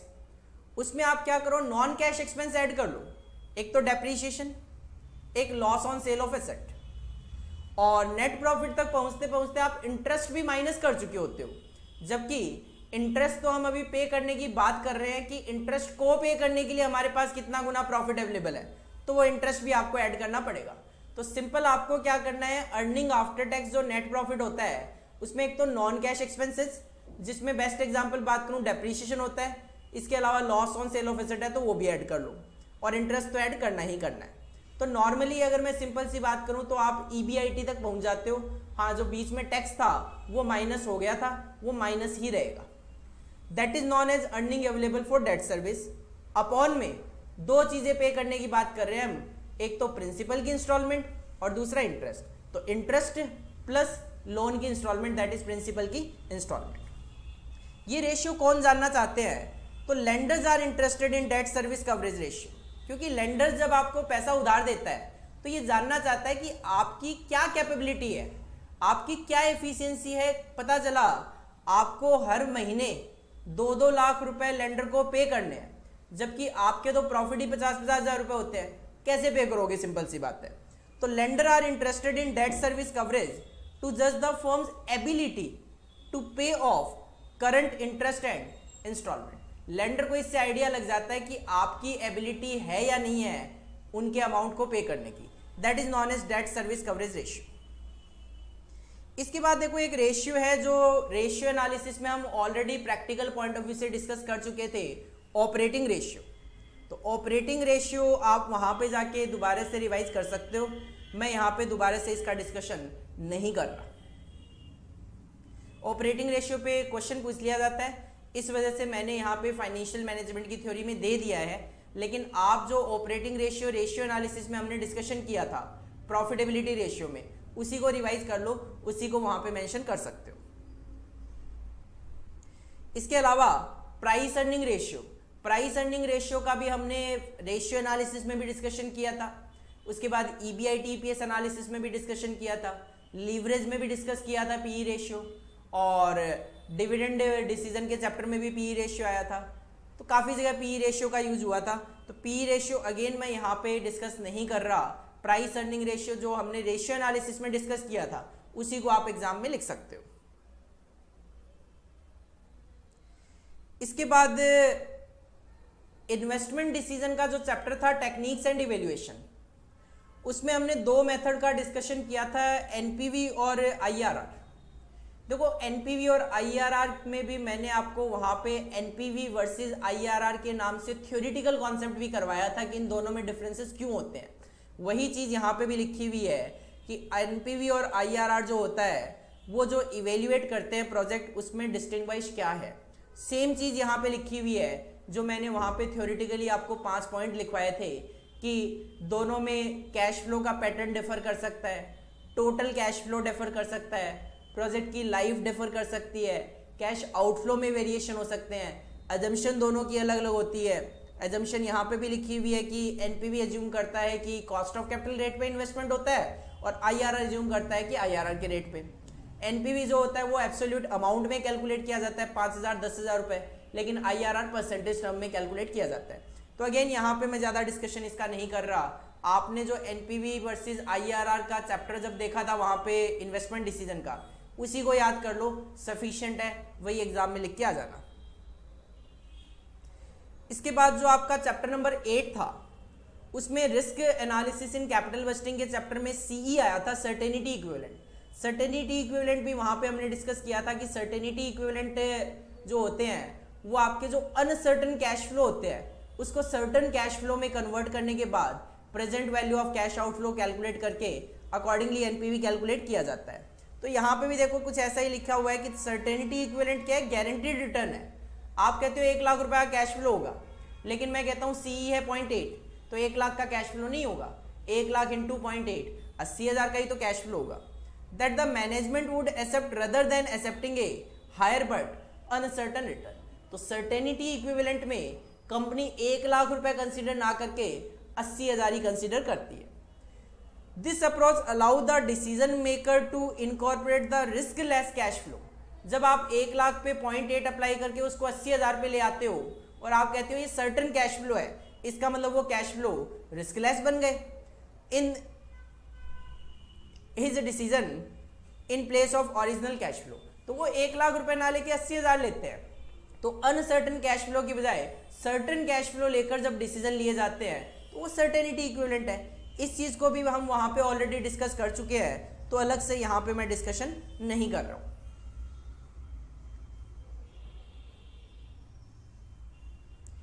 इसके बाद देखो नेक्स्ट जो है वो है लीज फाइनेंसिंग से रिलेटेड। लीज फाइनेंसिंग में कई बार एक क्वेश्चन आपसे पूछा जाता है, व्हाट इज ऑपरेटिंग लीज। देखो ऑपरेटिंग लीज की कुछ फीचर्स होती है। आप शायद अकाउंट में अगर अकाउंटिंग स्टैंडर्ड 19 पढ़ते हो तो वहां पे भी आप ऑपरेटिंग और फाइनेंशियल लीज पढ़ते होंगे। हम यहाँ पे ऑपरेटिंग लीज की मेनली बात करते हैं। देखो ऑपरेटिंग लीज में ये कैरेक्टरिस्टिक्स होती है। ऑपरेटिंग लीज जो है वो शॉर्ट टर्म लीज होता है। The lease period in such a contract is less than the useful life of the asset. तो शॉर्ट टर्म पीरियड से आपको यहाँ पे 1 साल 2 साल 5 साल नहीं लेने। शॉर्ट टर्म यहाँ पे इसलिए बोला जाता है क्योंकि जो लीज का पीरियड होता है वो पूरी की पूरी लाइफ ऑफ द एसेट का ना होकर कम का होता है। मान लो एक मशीन है जो लेसन ने मार्केट से खरीदी जिसकी लाइफ 10 साल की है, और उसको 8 साल के लिए लीज पे दिया, तो ये जो 8 साल का पीरियड है that is less than life of the asset, इसकी वजह से इसको शॉर्ट टर्म लीज बोला जाता है।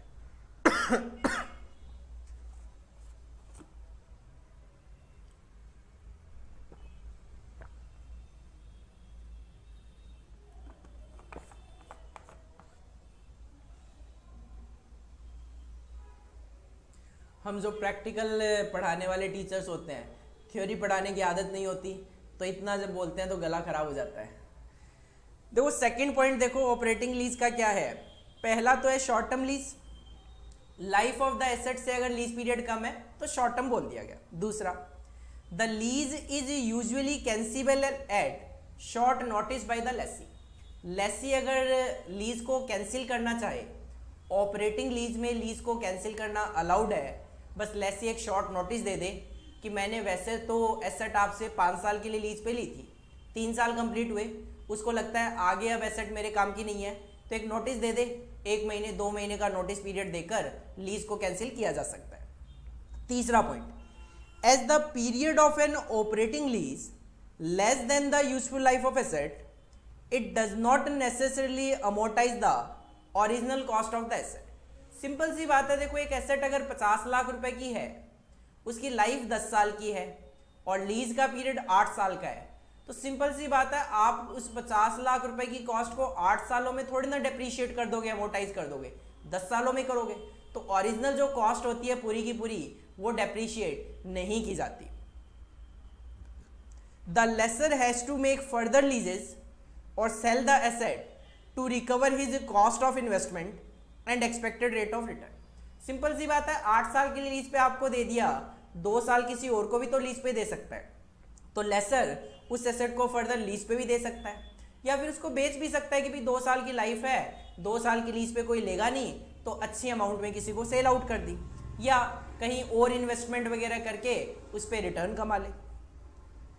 The Lesi usually has the option of renewing the lease after the expiry of lease period.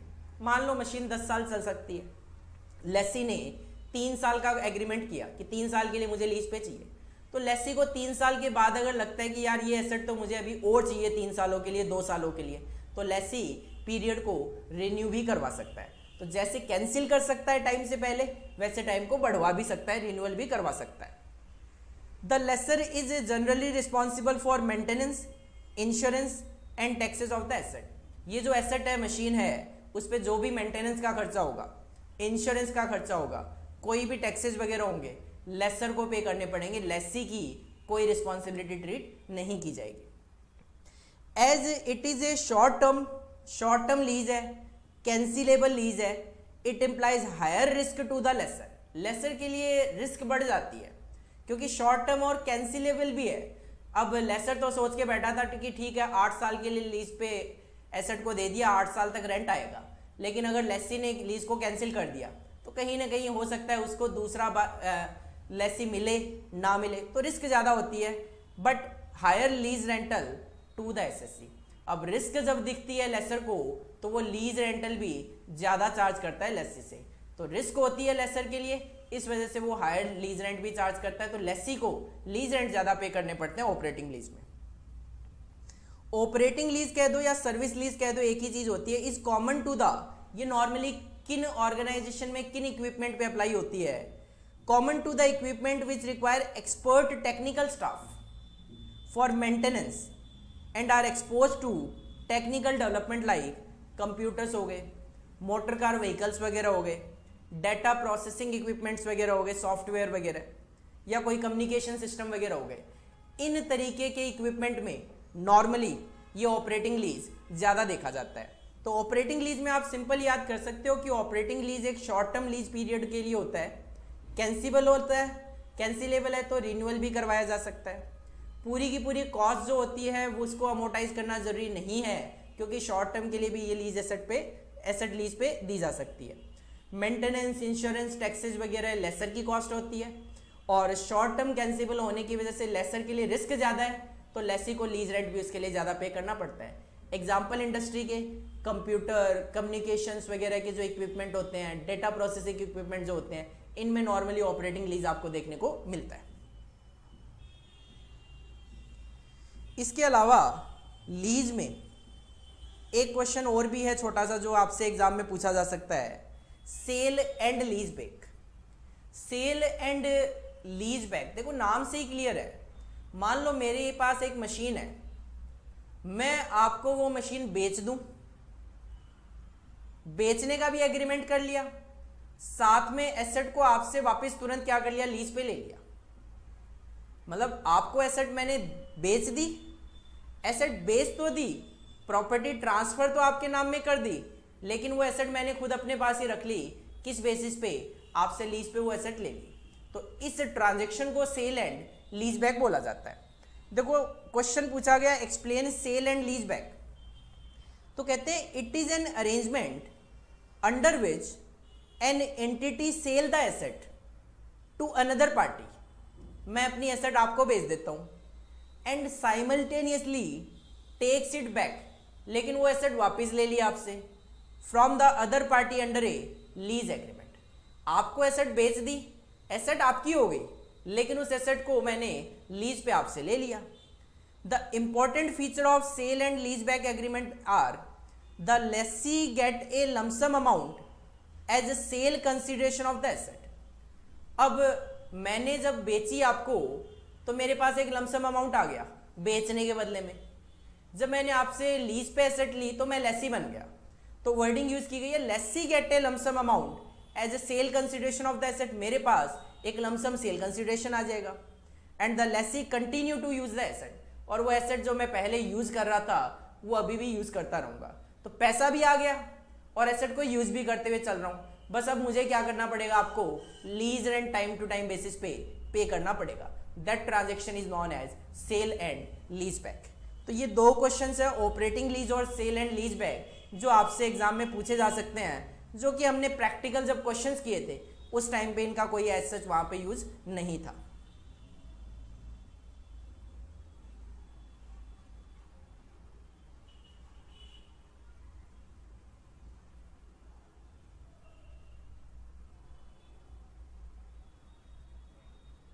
तो चलो आज की थ्योरी क्लास यहीं पे ख़त्म करते हैं।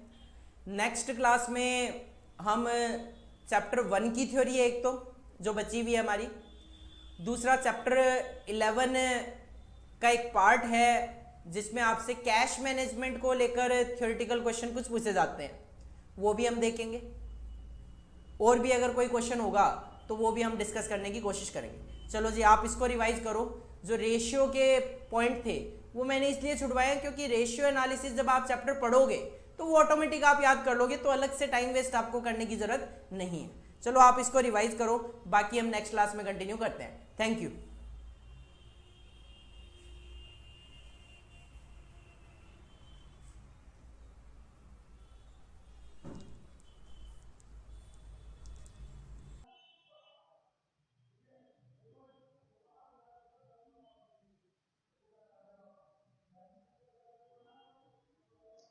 हाँ जी, नेक्स्ट क्वेश्चन है व्हाट इज यूरोबॉन्ड। ये ओ नहीं है, ये यू है। What is यूरोबॉन्ड्स। यूरोबॉन्ड्स क्या होते हैं? देखो यूरोबॉन्ड्स क्या होते हैं। यूरोबॉन्ड्स, पहले तो आप वर्ड पे कॉन्सेंट्रेट करोगे अगर बॉन्ड्स को, तो सिंपल सी बात है, बॉन्ड्स जितने भी होते हैं सारे के सारे डेट इंस्ट्रूमेंट होते हैं। तो eurobonds are debt instruments which are not denominated in currency of the country in which they are issued। अगर आप यूरो बॉन्ड अमेरिका में इश्यू कर रहे हो तो वो डॉलर में नहीं होंगे। अगर आप यूरोपियन यूनियन कंट्रीज में इश्यू कर रहे हो वो यूरो में नहीं होंगे। अगर आप चाइना में इश्यू कर रहे हो वो युआन में नहीं होंगे, चाइनीज करेंसी में नहीं होंगे। तो जिस कंट्री में आप इश्यू कर रहे हो वहां की करेंसी में ये नहीं होते। स्पेसिफिक बात यही है, यूरो बॉन्ड डेट इंस्ट्रूमेंट तो है which are not denominated in the currency of the country in which they are issued. तो जिस कंट्री में आप इश्यू कर रहे हो वहां की करेंसी नहीं होती, किसी दूसरी करेंसी में इश्यू किए जाते हैं। Such bonds are generally issued in a bearer form होते हैं। जिसके पास ये बॉन्ड होगा वही उसका मालिक कहलाएगा। Rather than a registered bond नहीं होते ये।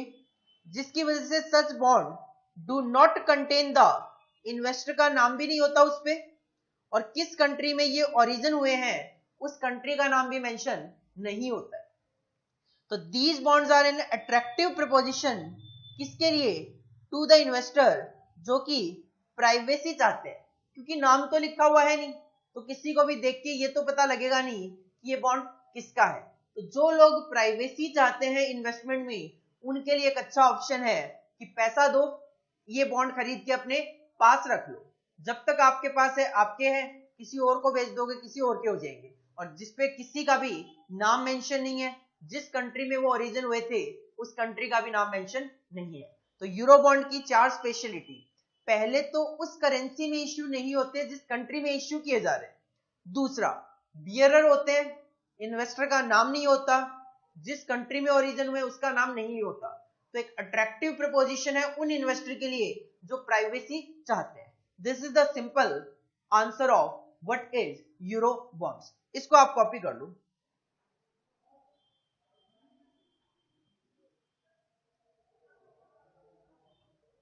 ये भी क्वेश्चन आपके एग्जाम में पूछा गया था, शॉर्ट नोट के पॉइंट ऑफ व्यू से पूछा जाता है।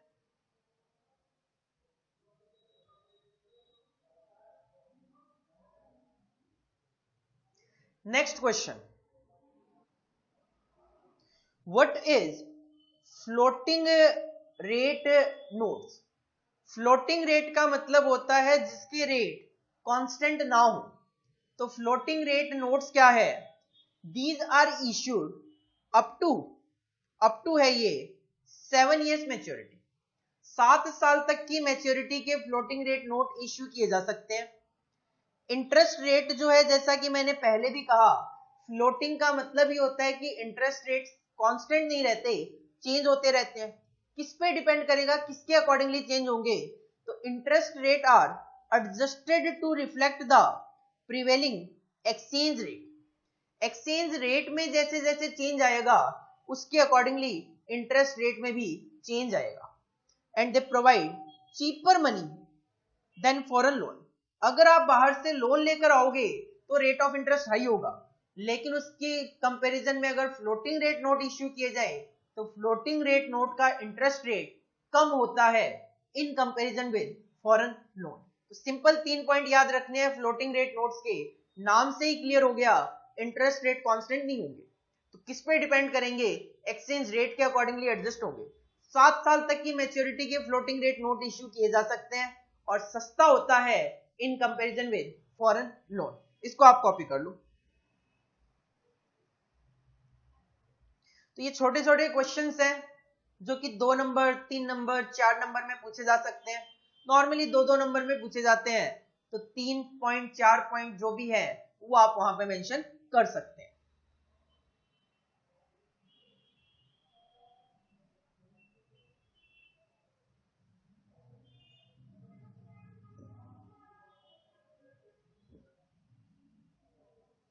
Next question, what is euro commercial papers? Euro commercial papers क्या होते हैं? These are short term money market instrument. जैसे मैंने पहले भी कहा था कॉमर्शियल पेपर, जब हमने पहला ही क्वेश्चन देखा था शॉर्ट टर्म फाइनेंस के क्या क्या तरीके हैं, तो हमने उसमें कॉमर्शियल पेपर भी देखा था। तो कॉमर्शियल पेपर चाहे इंडियन हो चाहे यूरो हो, दोनों ही शॉर्ट टर्म के लिए यूज किए जाते हैं।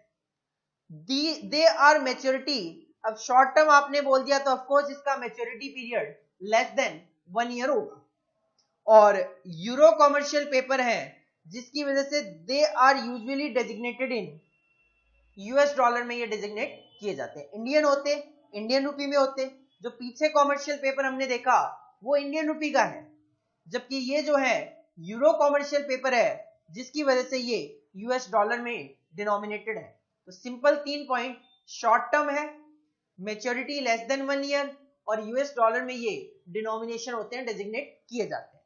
इसको भी आप कॉपी कर सकते हो।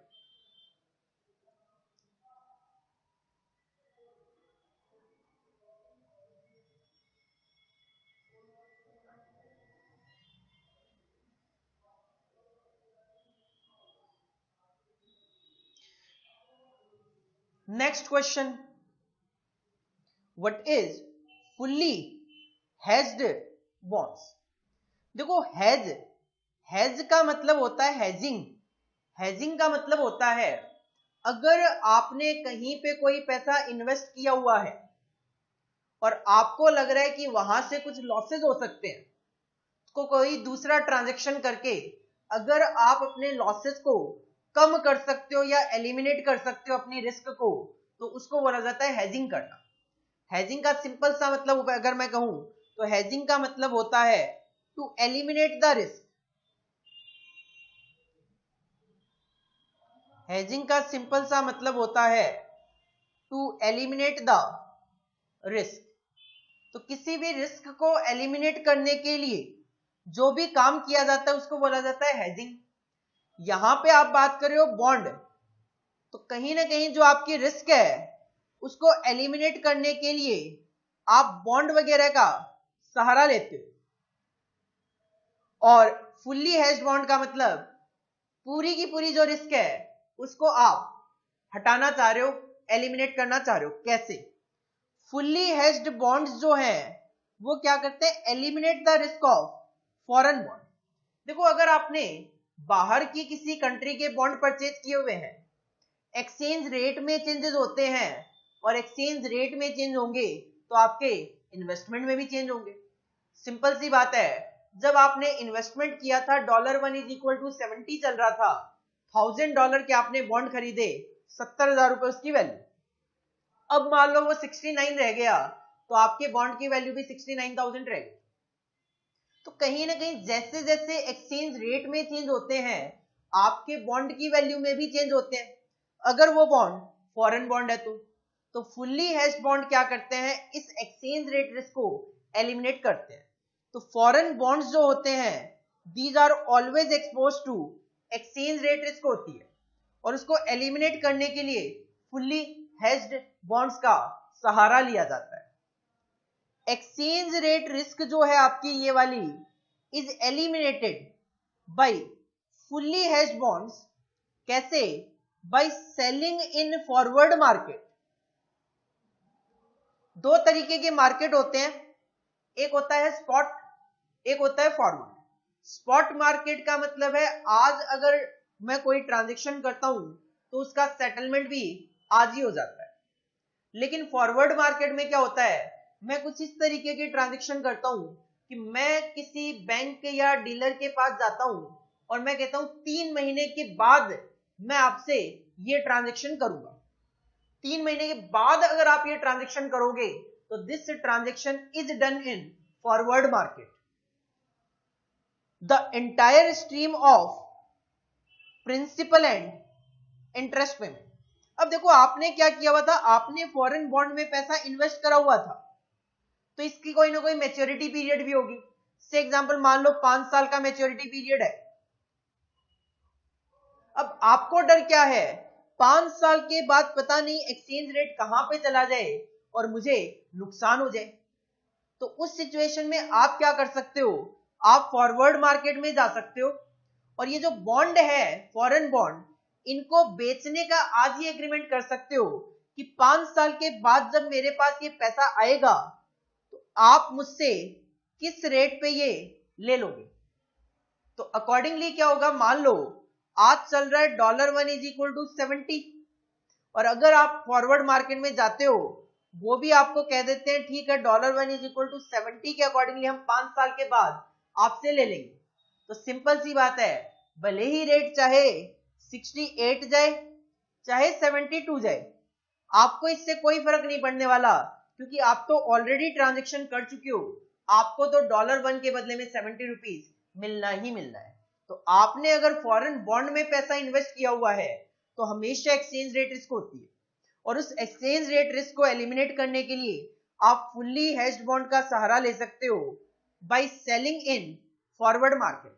आप अपने बॉन्ड फॉरवर्ड मार्केट में जाके एक कांस्टेंट रेट पे सेल कर, तो आपको तो 5 साल के बाद उतना ही पैसा मिलेगा जितना कि आपको पता है आज कि हाँ मुझे तो 70,000 रुपए मिलना है तो 70,000 रुपए ही मिलेगा। एक्सचेंज रेट की जो रिस्क थी मेरी वो मैंने क्या कर दिया, फॉरवर्ड मार्केट में जिसको भी मैंने बेचा उस पे मैंने वो रिस्क क्या कर दी, ट्रांसफर कर दी। और उसने रिस्क इसलिए ले ली होगी कि उसको फायदा लग रहा होगा कि 5 साल के बाद मुझे इस बॉन्ड से बेनिफिट मिल जाएंगे। तो this is the fully hedge bond, इसको आप कॉपी कर सकते हो। तो ये कुछ छोटे छोटे शॉर्ट नोट हैं जो कि एग्जाम में पूछे जाते हैं और आगे भी पूछे जाने के पूरे पूरे चांसेस हैं। इसके बाद नेक्स्ट क्वेश्चन है हमारा, what are the common methods of, किस चीज के मेथड, वेंचर कैपिटल फाइनेंसिंग। देखो मेथड्स जानने से पहले ये जानना जरूरी है वेंचर कैपिटल फाइनेंसिंग होता क्या है। तो venture capital is a form of equity financing. Equity financing मतलब पैसा आएगा तो उसको लौटाना या उस पर कोई इंटरेस्ट वगैरह पे नहीं किया जाता। स्पेशली डिजाइन्ड फॉर फंडिंग जो हाई रिस्क प्रोजेक्ट होते हैं, हाई रिस्क होगी तो हाई रिवॉर्ड भी आने के चांसेस होंगे।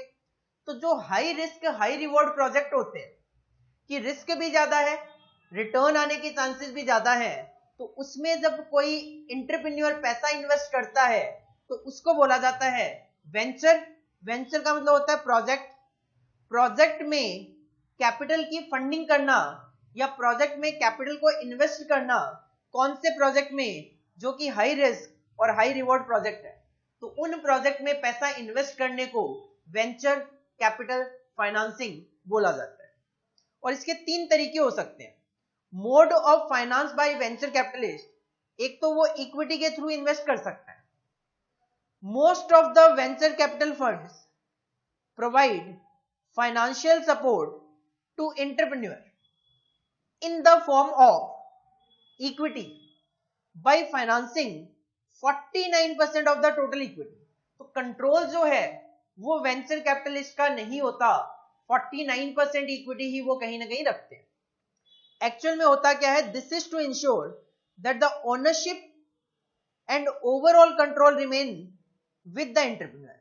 ये इसलिए किया जाता है कि जो एंटरप्रेन्योर है उनका कहीं ना कहीं पूरा का पूरा बिजनेस पे कंट्रोल और ओनरशिप बनी रहे। सर एंटरप्रेन्योर और वेंचर कैपिटलिस्ट में क्या फर्क है? देखो मान लो मैं एक क्वालिफाइड चार्टर्ड अकाउंटेंट हूं, मान लो क्या हूं, मैं एक क्वालिफाइड चार्टर्ड अकाउंटेंट हूं। मेरा एक ड्रीम प्रोजेक्ट है जिसमें 1000 करोड़ रुपए लगने हैं, लेकिन मेरे पास 1000 करोड़ रुपए तो नहीं है। अब मान लो मुझे एक बड़े बिजनेसमैन मिल गए, मैंने उनके साथ अपना थोड़ा सा आइडिया वगैरह शेयर किया और मैंने कहा ये इस तरीके का प्रोजेक्ट है, इसमें रिस्क ज्यादा है बट रिटर्न भी आने की चांसेस बहुत हाई है। 1000 करोड़ रुपीस की मुझे इसके लिए जरूरत है, लेकिन मेरे पास इतनी फंडिंग नहीं है। 510 करोड़ रुपए तो मुझे बैंक फाइनेंस कर देगी। 1000 करोड़ रुपए में से 510 करोड़ रुपए तो मैं बैंक से फाइनेंस करा लूंगा, कुछ पैसा मेरा है, इस तरीके से मैं मैनेज कर लूंगा। लेकिन 490 करोड़ की फंडिंग मुझे और चाहिए और उस बिजनेसमैन ने कहा 490 करोड़ मैं आपको देता हूं। तो बिजनेस को चलाने वाला तो मैं होऊंगा, दैट इज एंटरप्रेन्योर, लेकिन फंडिंग कौन कर रहा है? 49% जो बिजनेसमैन है वो करते हुए चल रहा है। Since there is a great uncertainty about the generation of cash inflow in the initial year, ऐसे प्रोजेक्ट में स्टार्टिंग ईयर में कोई कैश इनफ्लो होगा इसकी अनसर्टेनिटी है।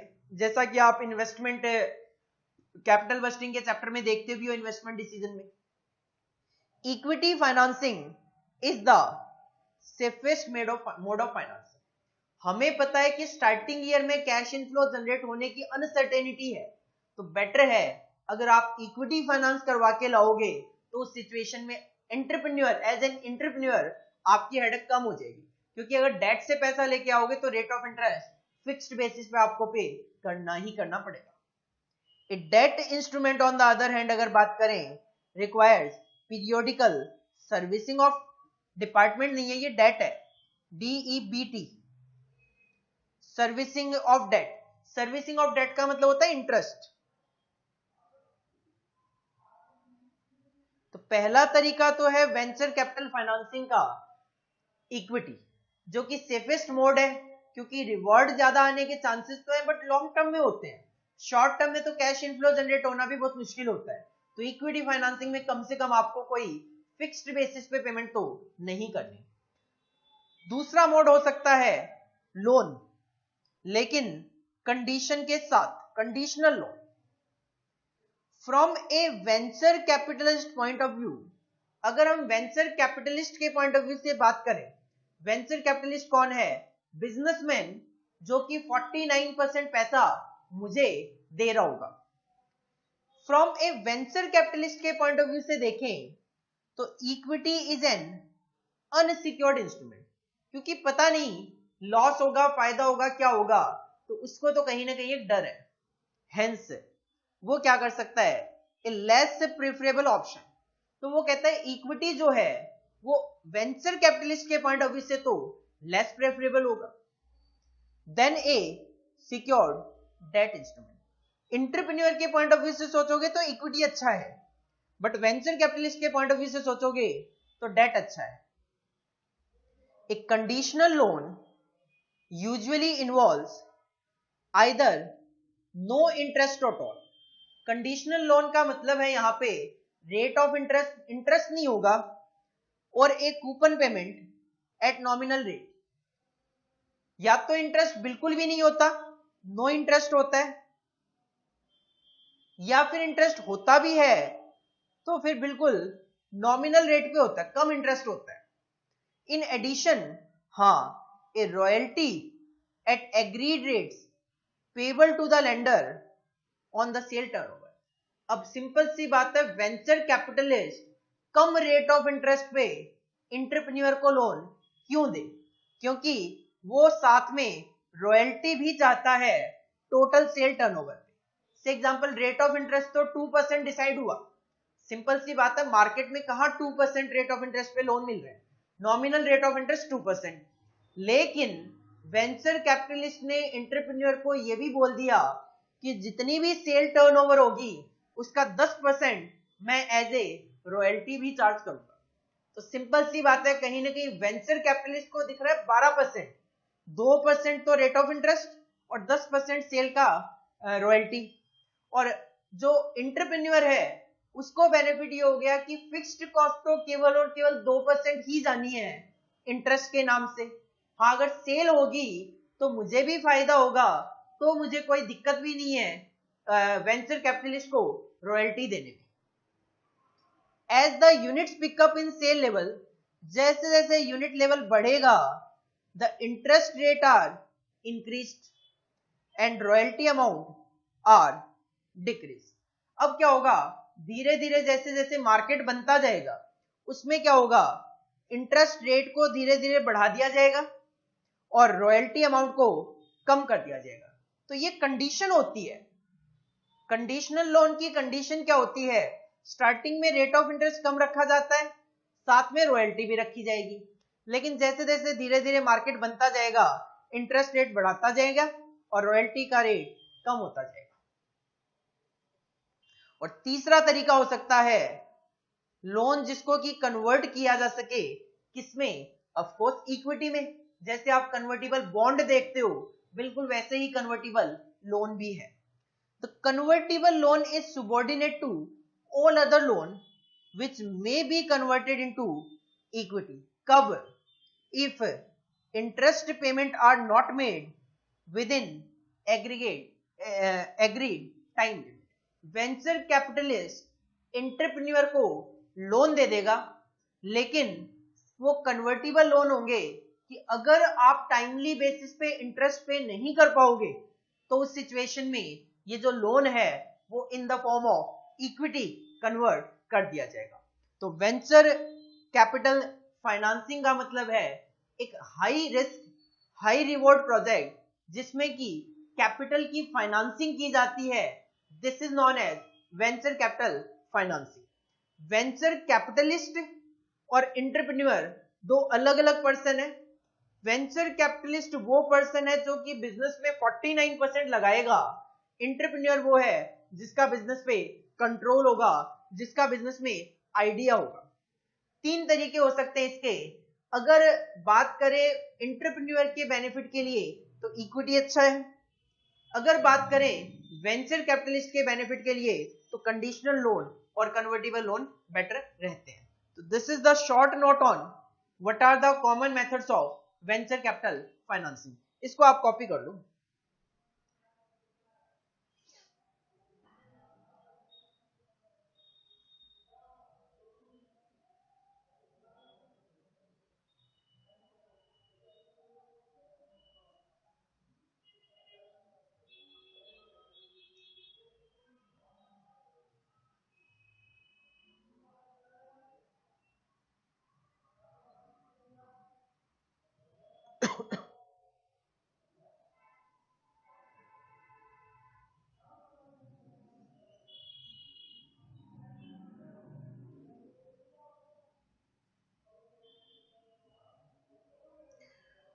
और इस चैप्टर का जो लास्ट क्वेश्चन है वो है हमारा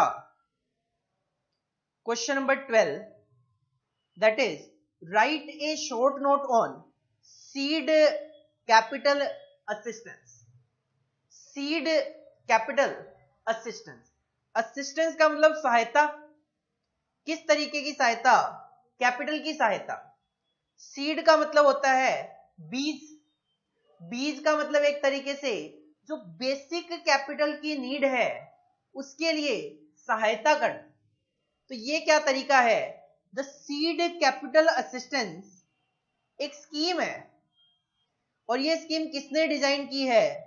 आईडीबीआई जो है, industrial development bank of India, उनकी ये स्कीम है। किन के लिए ये स्कीम है? फॉर प्रोफेशनली और टेक्निकली क्वालिफाइड एंटरप्रेन्योर्स। कुछ वैसी ही जैसी कि वो वेंचर कैपिटल फाइनेंसिंग वाली स्कीम थी कि मैं एक प्रोफेशनल पर्सन हूं, मैं एक टेक्निकली क्वालिफाइड एंटरप्रेन्योर हूं, एंड और पर्सन पोजेसिंग रेलिवेंट एक्सपीरियंस है, मुझे स्किल है, एंटरप्रेन्योर की स्किल्स है, ट्रेड्स मतलब स्किल्स ही होता है, but lack adequate financial resources. Professional हूं, क्वालिफाइड हूं, एक्सपीरियंस्ड हूं, स्किल्ड भी हूं, बट पैसा नहीं है। तो फिर आईडीबीआई कहता है हम आपकी सहायता करेंगे आपके बिजनेस को शुरू करने में। All the projects eligible for financial assistance from IDBI. IDBI ने कुछ प्रोजेक्ट के नाम बताए हुए हैं। अगर ये प्रोफेशनल टेक्निकल पर्सन इन प्रोजेक्ट को स्टार्ट करना चाहते हैं तो डायरेक्टली या indirectly through refinance are eligible under the scheme. या तो आप कोई प्रोजेक्ट स्टार्ट करना चाहते हो जो कि आईडीबीआई की लिस्ट में है, या फिर आप ऐसे प्रोजेक्ट की रीफाइनेंसिंग करना चाहते हो तो आईडीबीआई आपकी हेल्प करेगा प्रोजेक्ट को स्टार्ट करने में या प्रोजेक्ट को रीफाइनेंस करने में। द सीड कैपिटल इंटरेस्ट असिस्टेंसेज, अच्छी बात यह है ये इंटरेस्ट फ्री होते हैं, but carry a service charge of 1% per annum. Interest नहीं, लेकिन आईडीबीआई ने आपको ये जो सर्विस दी है इसके लिए वो 1% पर एनम सर्विस चार्ज के नाम से आपसे लेंगे फॉर फर्स्ट 5 ईयर। ये 1% का सर्विस चार्ज चलेगा पहले 5 साल के लिए, और ये बाद में बढ़ा दिया जाएगा। तो आप सिंपल कह सकते हो ये सर्विस चार्ज एक तरीके से इंटरेस्ट की फॉर्म में ही लिया जाता है, बस इंटरेस्ट के नाम से नहीं लिया जा रहा। 5 साल तक 1%, उसके बाद ये रेट इंक्रीज किया जा सकता है। However, IDBI will have the option to charge interest. ऐसा नहीं है कि IDBI को लोन फ्री में ही देना पड़ेगा, वो चाहे तो इंटरेस्ट चार्ज कर सकती है at such rate as determined by IDBI, जैसा उसको ठीक लगे। On the loan कब? If the financial position and profitability of the company so permit. अगर जिस कंपनी को आप ये सीड कैपिटल असिस्टेंस दे रहे हो उसकी अगर फाइनेंशियल पोजीशन ठीक हो गई या उसके प्रॉफिट भी हैं तो उस सिचुएशन में आईडीबीआई उनसे इंटरेस्ट भी चार्ज कर सकता है। तो मैंडेटरी नहीं है कि इंटरेस्ट फ्री ही हो। द रीपेमेंट शेड्यूल, अब अगर आप दे रहे हो कुछ तो वापस भी तो लोगे। रीपेमेंट शेड्यूल फिक्स कर दिया जाता है depending upon the repaying capacity of the unit. देख लिया जाएगा कि जिस बिजनेस को आप पैसा दे रहे हो उस बिजनेस की कैपेसिटी क्या है, उसके अकॉर्डिंगली रीपेमेंट शेड्यूल सेट कर दिया जाता है with an initial moratorium. Moratorium का मतलब होता है जीरो पेमेंट। मोरेटोरियम का मतलब होता है zero payment up to 5 year. हाँ, 5 साल तक आप कोई भी रीपेमेंट नहीं मांगोगे। 5 साल के बाद का एक रीपेमेंट शेड्यूल बनाया जाएगा, वो डिपेंड करेगा यूनिट की कैपेसिटी पे। द प्रोजेक्ट कॉस्ट, जिस प्रोजेक्ट में आप पैसा इन्वेस्ट करने वाले हो उसकी कॉस्ट 2 करोड़ रुपए से ज्यादा नहीं होनी चाहिए। And the maximum assistance under the project will be restricted to 50% of the required promoter's contribution or 15 lakh, whichever is lower। और सीड कैपिटल असिस्टेंस पूरा का पूरा पैसा नहीं देने वाला आपको, जो प्रमोटर का कंट्रीब्यूशन होगा उसका 50% या फिर मैक्सिमम टू मैक्सिमम 15 लाख रुपए है। तो whichever is lower है तो आप कह सकते हो मैक्सिमम 15 लाख या फिर प्रमोटर के कंट्रीब्यूशन का आधा।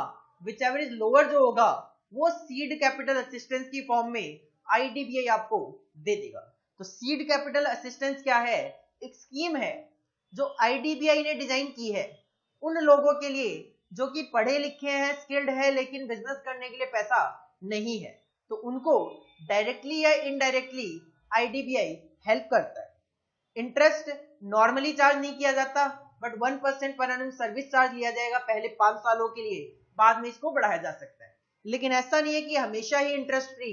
अगर यूनिट या बिजनेस की प्रॉफिटेबिलिटी है तो उस सिचुएशन में इंटरेस्ट भी चार्ज किया जा सकता है। रीपेमेंट शेड्यूल भी फिक्स कर दिया जाता है, लेकिन पहले 5 साल तक कोई रीपेमेंट नहीं होगा, वो मॉरिटोरियम पीरियड माना जाता है। उसके बाद का रीपेमेंट शेड्यूल सेट किया जाएगा depending upon the capacity of the unit. और फाइनली 2 करोड़ से ज्यादा का प्रोजेक्ट नहीं होना चाहिए। सीड कैपिटल असिस्टेंस की फॉर्म में आईडीबीआई प्रमोटर के कंट्रीब्यूशन का 50% या फिर 15 लाख रुपए असिस्टेंस की फॉर्म में देता है। This is the seed capital assistance. इसको आप कॉपी कर लो।